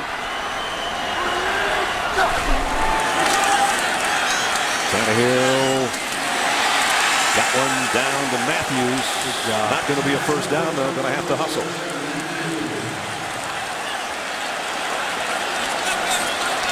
That was a heck of a throw right there by Tannehill. Remember, it's 3rd down and 1. Can't spike it here. And he completes it out to the 42-yard line. Now it is a first down. That one to Charles Clay. And the Dolphins hustling up with 40 seconds remaining. Remember, they're out of timeouts. Now they will throw again. I thought maybe he was going to clock that one, and he got it out to Wallace, and he got out of bounds. I like that play. Everybody stayed still, basically, except for the 2 people involved. 3 if you count the center. Right. And there is the kicker, Caleb Sturgis, a rookie out of Florida, hoping for a chance. They still got to cover a pretty good piece of ground here to give him a shot. They got to get down to about the 35 just to give him a 53-yard attempt. His long this year is 54.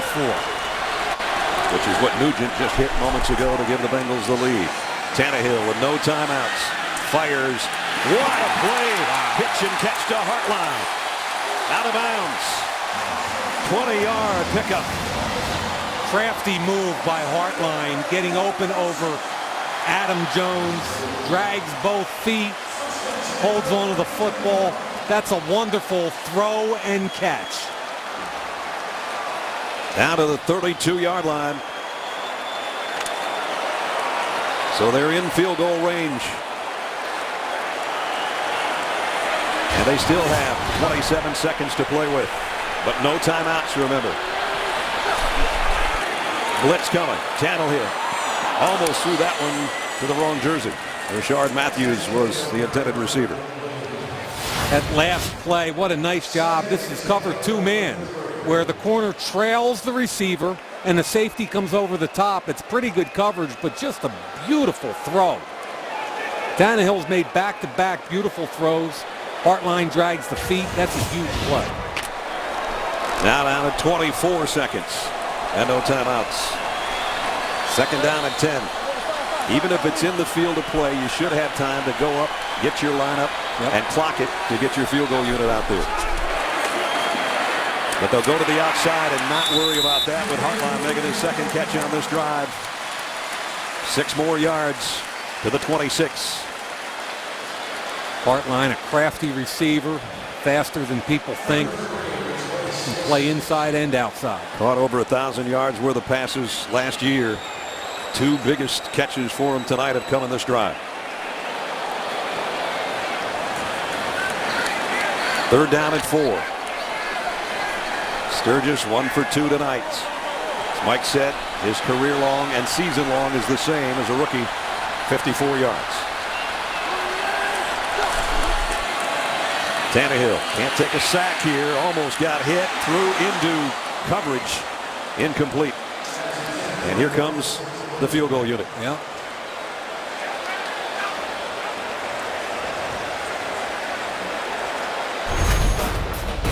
Earlier in the ball game, Sturgis missed a 34-yarder wide left. Last week against the Patriots, he hit a 52-yarder.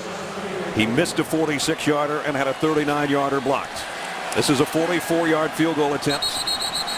And the Dolphins, Cincinnati will take a timeout to try to put a little more pressure on the rookie. And keep in mind, watching some of their tape this year on field goal attempts, they've been weak up the middle. Yes, they have. Last week, New England got one up the middle.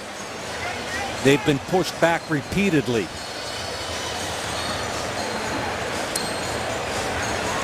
So Marvin Lewis taking the timeout. Cincinnati down to 1. I'll tell you one thing, Brad, and those 2 throws that Tannehill made on that drive were really impressive. Both to Hartline. So now it's John Denny to snap. Brandon Fields to hold.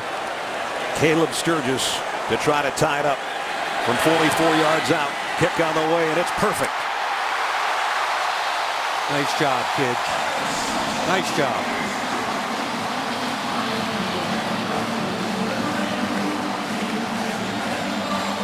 Tied again with 11 seconds remaining. 50-yard drive in 9 plays. And when they desperately needed 3 off the rookie field goal kicker's right foot, he was perfect down the middle. You know what I like, Brad? In the last 2 drives, both quarterbacks were at their best all day long. That's right. Dalton dropped a couple in. Tannehill on that drive. Really kind of cool to see young quarterbacks come back with the game on the line and play well.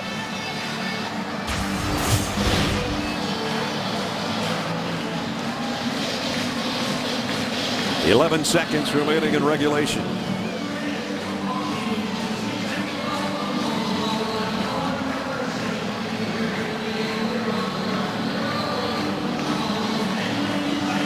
Wow, what a way to come back after a rough couple of weeks as the Dolphin kicker.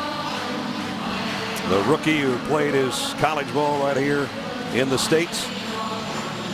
He could run for mayor of South Beach right now if they win this football game. Joe Philbin relieved, get this game into overtime.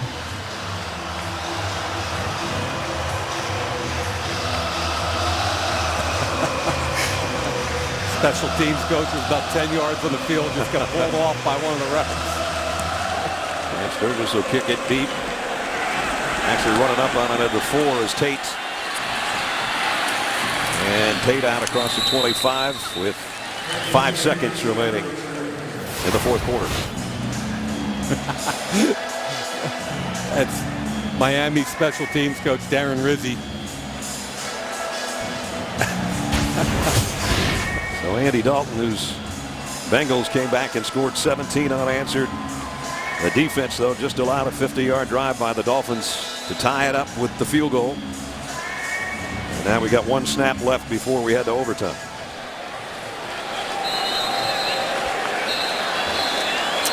So the Bengals have been in an overtime this year, and they won it.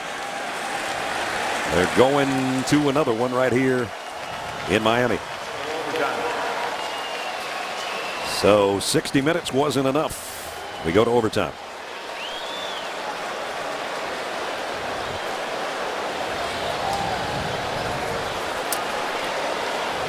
So Bill Levy will walk out there, the referee, and reflip the coin. Brad, this is a little different than college football. You know, in the college football overtime scenario, you want the ball last because you want to see what you have to beat or tie. I think in this situation, you're only going to play 1 quarter. And remember what the rules are here. If you get the ball first and take it back for a touchdown, the game's over. Right. If you kick a field goal, then the other team gets a shot to match or beat you. So, all right, captains, we will play an overtime period of up to 15 minutes. Both teams will be given an opportunity to possess the ball unless the first team that gets the ball scores a touchdown or there's a defensive score. If neither team scores, the game will be recorded as a tie. 4th quarter timing rules will be in effect.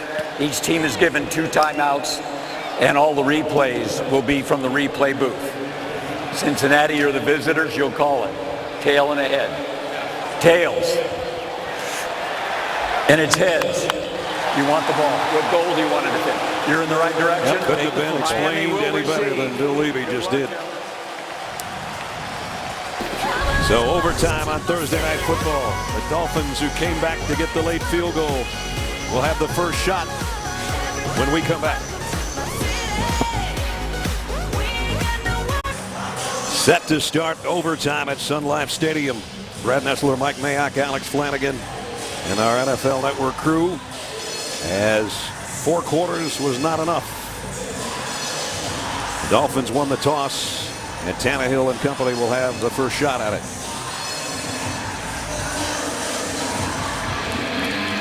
Mike Nugent, who tied the game, or rather took the lead in the game late in the quarter with a long field goal, will kick away to Marcus Thigpen.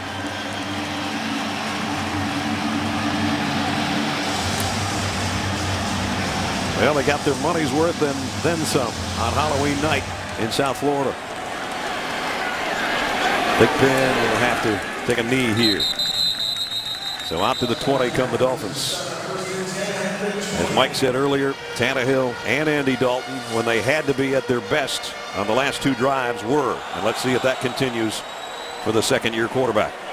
And the Dolphins down to 6 healthy offensive linemen, I think, have done a heck of a job with that group, and give line coach Jim Turner a little bit of credit for that, keeping it together. Hartline, who made 2 big catches on the last drive, is out to the near side. Wallace, the wide receiver, the other way, but this is going to be a run all the way for Lamar Miller. He's had a good night. Over 100 yards on the ground. Some pretty impressive young backs tonight. Miller's had a heck of a game other than the 1 turnover. Yep. And obviously Bernard was the star of the game until he got hurt. One a rookie and one a second-year player. Both out of the ACC. One from North Carolina and this guy from Miami. First career 100-yard game, in fact, for Lamar. All 6 offensive linemen in the game right now. The only ones they have left. Tannehill throws out to Clay. Puts the brakes on. Nice spin move. Good balance. Almost got him a first down. Nifty footwork by Charles Clay. Yeah, it was pretty cool. He spun away from the nickel, Chris Crocker. Crocker comes up to make the tackle. Spin move, stays on his feet. Charles Clay's one of those tweeners, and you can look at that negatively or positively. I think the Dolphins choose to look at it positively. Remember, they signed a free agent tight end, Dustin Keller. He got hurt. This kid's had to do a heck of a lot this year, and I think it's stepped up. Third down, out of 5 seconds on the play clock. Take a timeout. You get 2 timeouts in overtime. There goes 1. So a big third down and a long yard coming up.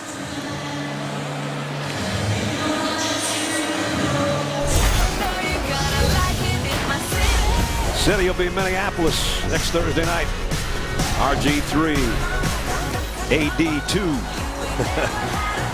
It'll be fun.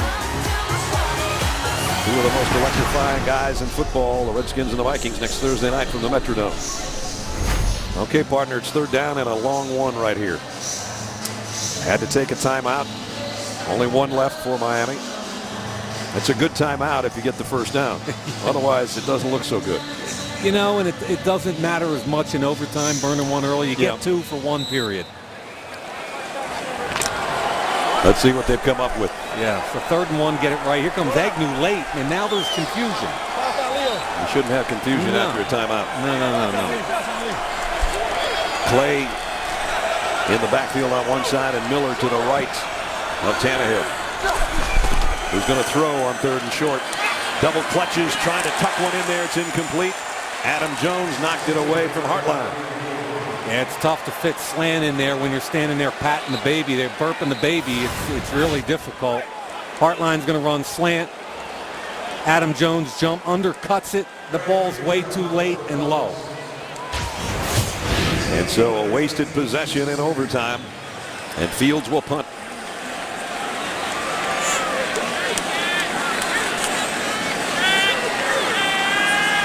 So Miami's had its possession. Bengals are not set to get theirs, and it'll be taken on a hop again by Tate. Does a nice job to save some extra yardage because that was going to take a Miami roll. Don Jones down there to make the stop. Andy Dalton time again. Yeah. Last word with Jay Gruden, and onto the field with a chance for another 4th quarter or overtime win for him. Advantage Cincinnati when you make that initial stop. Yep. Field goal or touchdown, game over.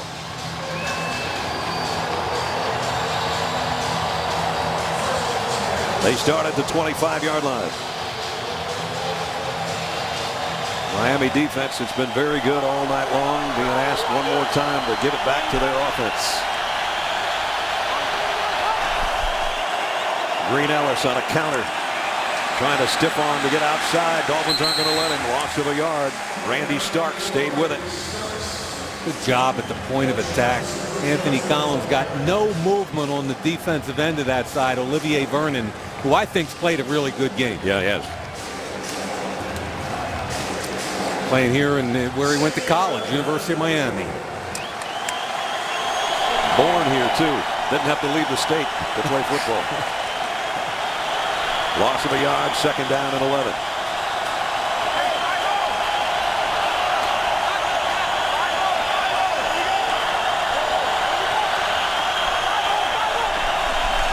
Dalton fires complete. Gresham drags the tackler with him for a first down out to the 39-yard line. Yeah, and that was fortunate because Gresham and A.J. Green both ran a route to the exact same place. Watch them. This is a mistake here.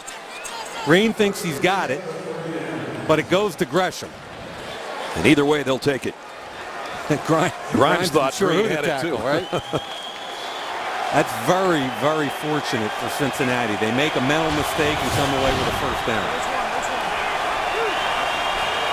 Just inside their own 40.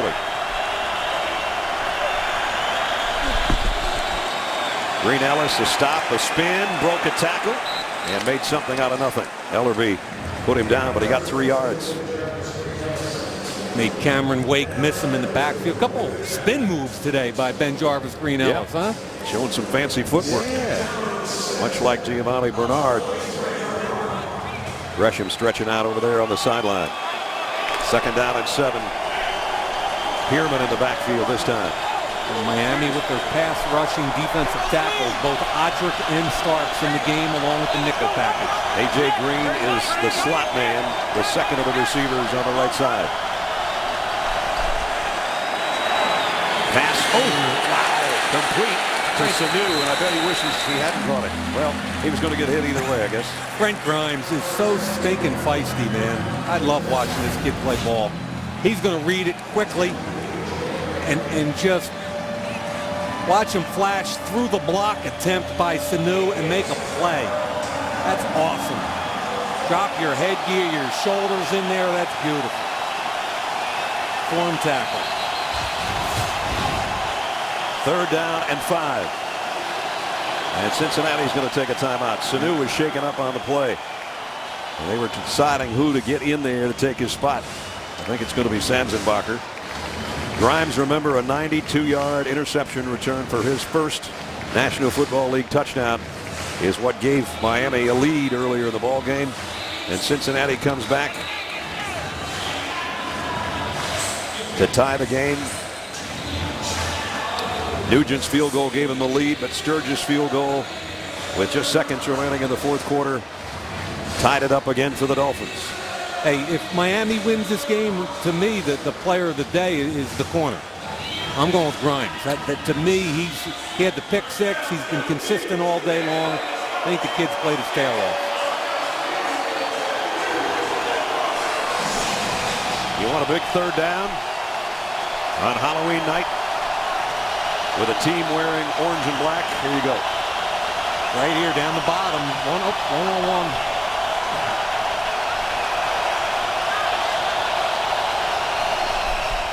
Blitz. The throw caught by A.J. Green, as only A.J. Green and maybe Calvin Johnson and Julio Jones can do it. I might throw Larry Fitzgerald in there. Yes, I would. But you're hitting it right on the head. Grimes got aggressive with him there, right there. Watch him contort the body, go up in the air, both down. That's gorgeous. And then Pierman, who's in because Bernard is on the sideline, does a great job picking up blitz. Really well done by Cedric Pierman. Career high night for A.J. Green. That's his 11th catch. First down, Cincinnati in overtime with 10 minutes remaining in OT. Green Ellis on the inside run, stood up at the 39. Pickup of a couple. Just a one-back power play there. Double team the nose, pull the backside, left guard. Clint Bowling's done a heck of a job pulling tonight. Dolphins change up a couple of bodies defensively. Nugent warming up on the sideline with a 2nd down and 8. Still need yards. Gonna force you to make a decision here because A.J. Green comes all the way over here to the sideline. Grimes is on him down here at the bottom. Dalton, 3 interceptions tonight, but a chance to win the game on this drive. Throws, and this one should have been caught by Sanu. We've had some drops tonight.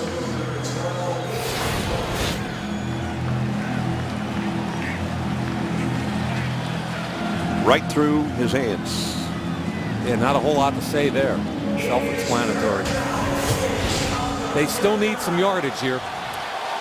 Mike, A.J. Green has had 6 third down catches tonight. He's going to go out to the top of your screen. And this time, Grimes does not match him. It's Sanford. I think Dalton's eyes have got to be huge. 3rd and 8. Dolphins bring an extra rusher, and it's knocked down by Ellerby. The pressure from Wake against the right tackle is what disrupted this play. From the right side of your screen, look at Wake come, gets a piece of the quarterback who cannot step into the throw. It would be about a 56 or 7 yard field goal. They bring out the punter. He's hit a couple inside the 10 tonight.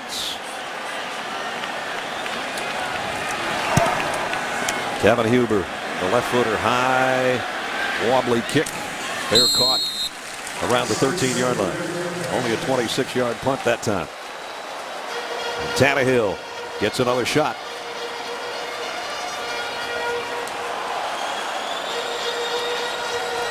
Jay Gruden goes over to have a seat next to Andy Dalton, hoping to get the ball back.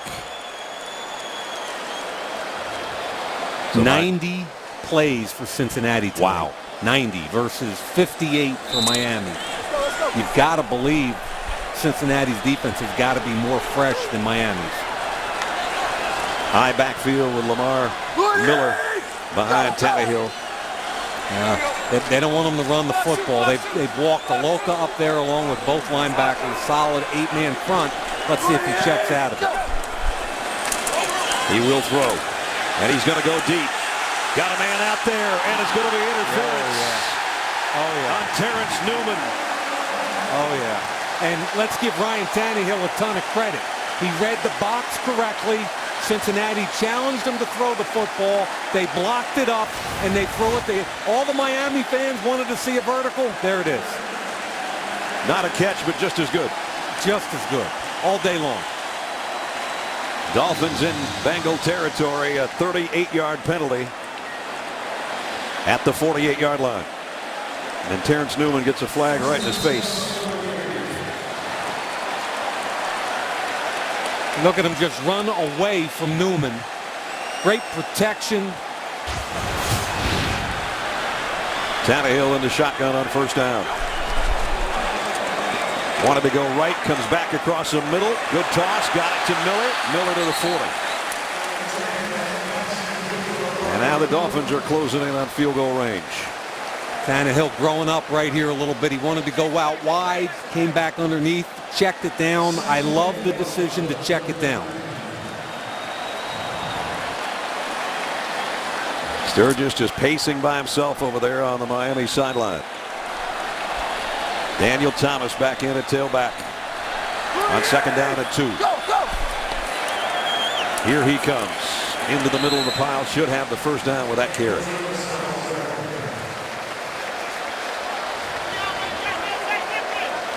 Remember, next score wins, right, partner? Yep. We're now officially in sudden death.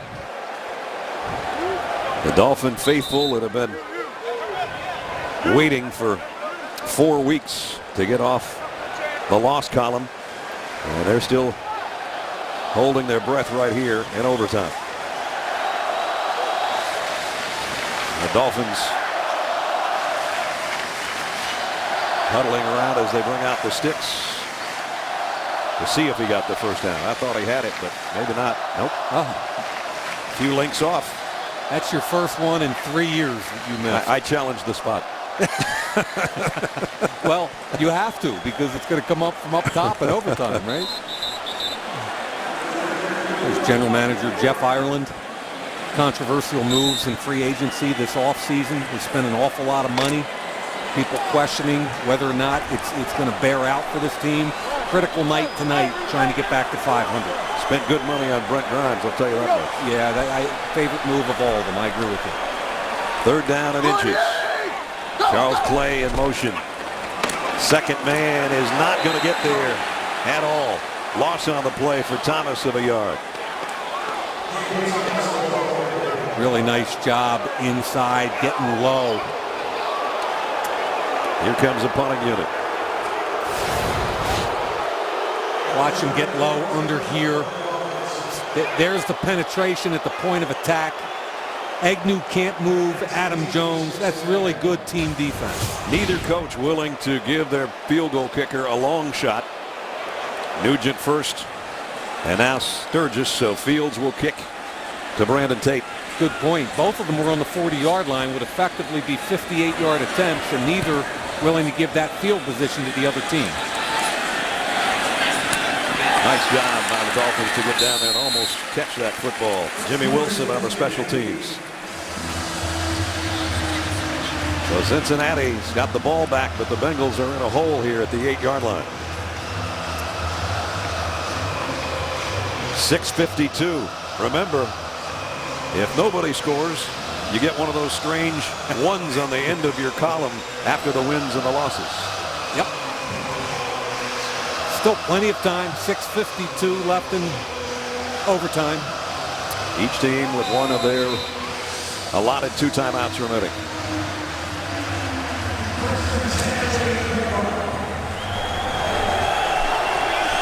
First down from the 8.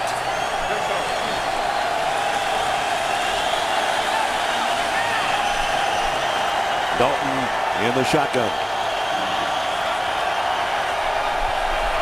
From his own goal line, had to get rid of it in a hurry and had to get rid of it too fast. Intended for either A.J. Green or Gresham. Again, both guys kind of in the same spot. Well, a linebacker X stunt, meaning the 2 linebackers, Ellerby and Wheeler, crossed. Immediate pressure up the middle.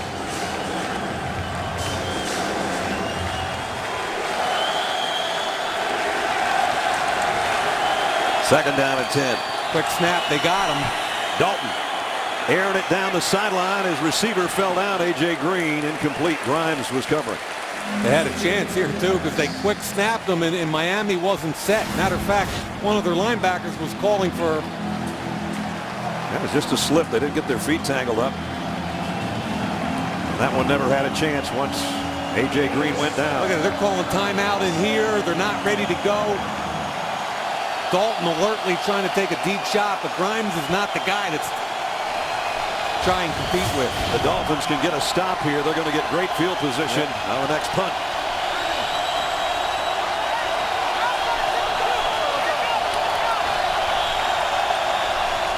Third down and 10. Dalton in his own end zone, and down he goes. Is it a safety? Ball game. It is. Dolphins win.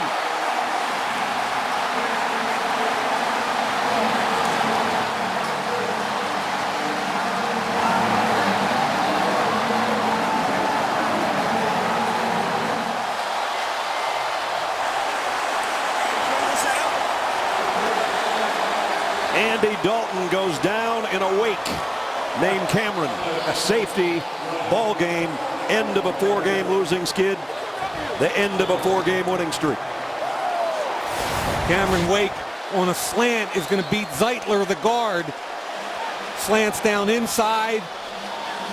Zeitler lets him get across his face. This is really close. Where the football, oh, what a great job by Wake. Cameron Wake, who tweaked his knee against the Atlanta Falcons. They got to take a look here because it's the football has to be all the way out of the end zone. Okay, the football right now is in front of the goal line, right there. Then he tucks it and it crosses the plane of the goal line. Everybody still standing around on the field, both teams. Cameron Wake, big night, and maybe the biggest play for the Dolphins in the last month. That's closer than people think, and it's a booth review. All reviews from the booth in overtime. Now that ball's out of the end zone right there. When he tucks it, it crosses. I think it's got to stay as a safety from my perspective. Called a safety on the field. He tucks it on his own. This isn't pressured. He's going to pull it back right there against his shoulder pad. And then the helmet's right on the ball from Cameron Wake. Yep. What a way to end the ruling on the night. field is confirmed. Yep. It's over. Safety.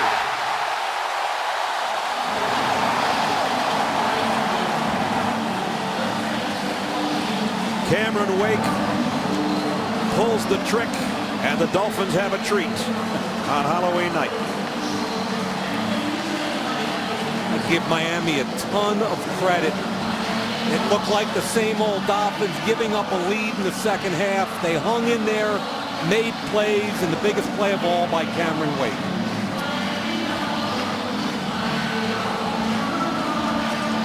Cameron Wake is going to be with the guys on the Total Access post-game show. Highlights, analysis, interviews, press conferences, and all the rest. What a night for the Dolphin front. We talked about them about 4 hours ago on the pregame show that when they're healthy, they're good. Next week, Redskins and Vikings. Hope you join us from the Metrodome. Third time in NFL history that a game ends in overtime with a safety. Total Access postgame is coming up next. Dolphins 22, Bengals 20 in OT.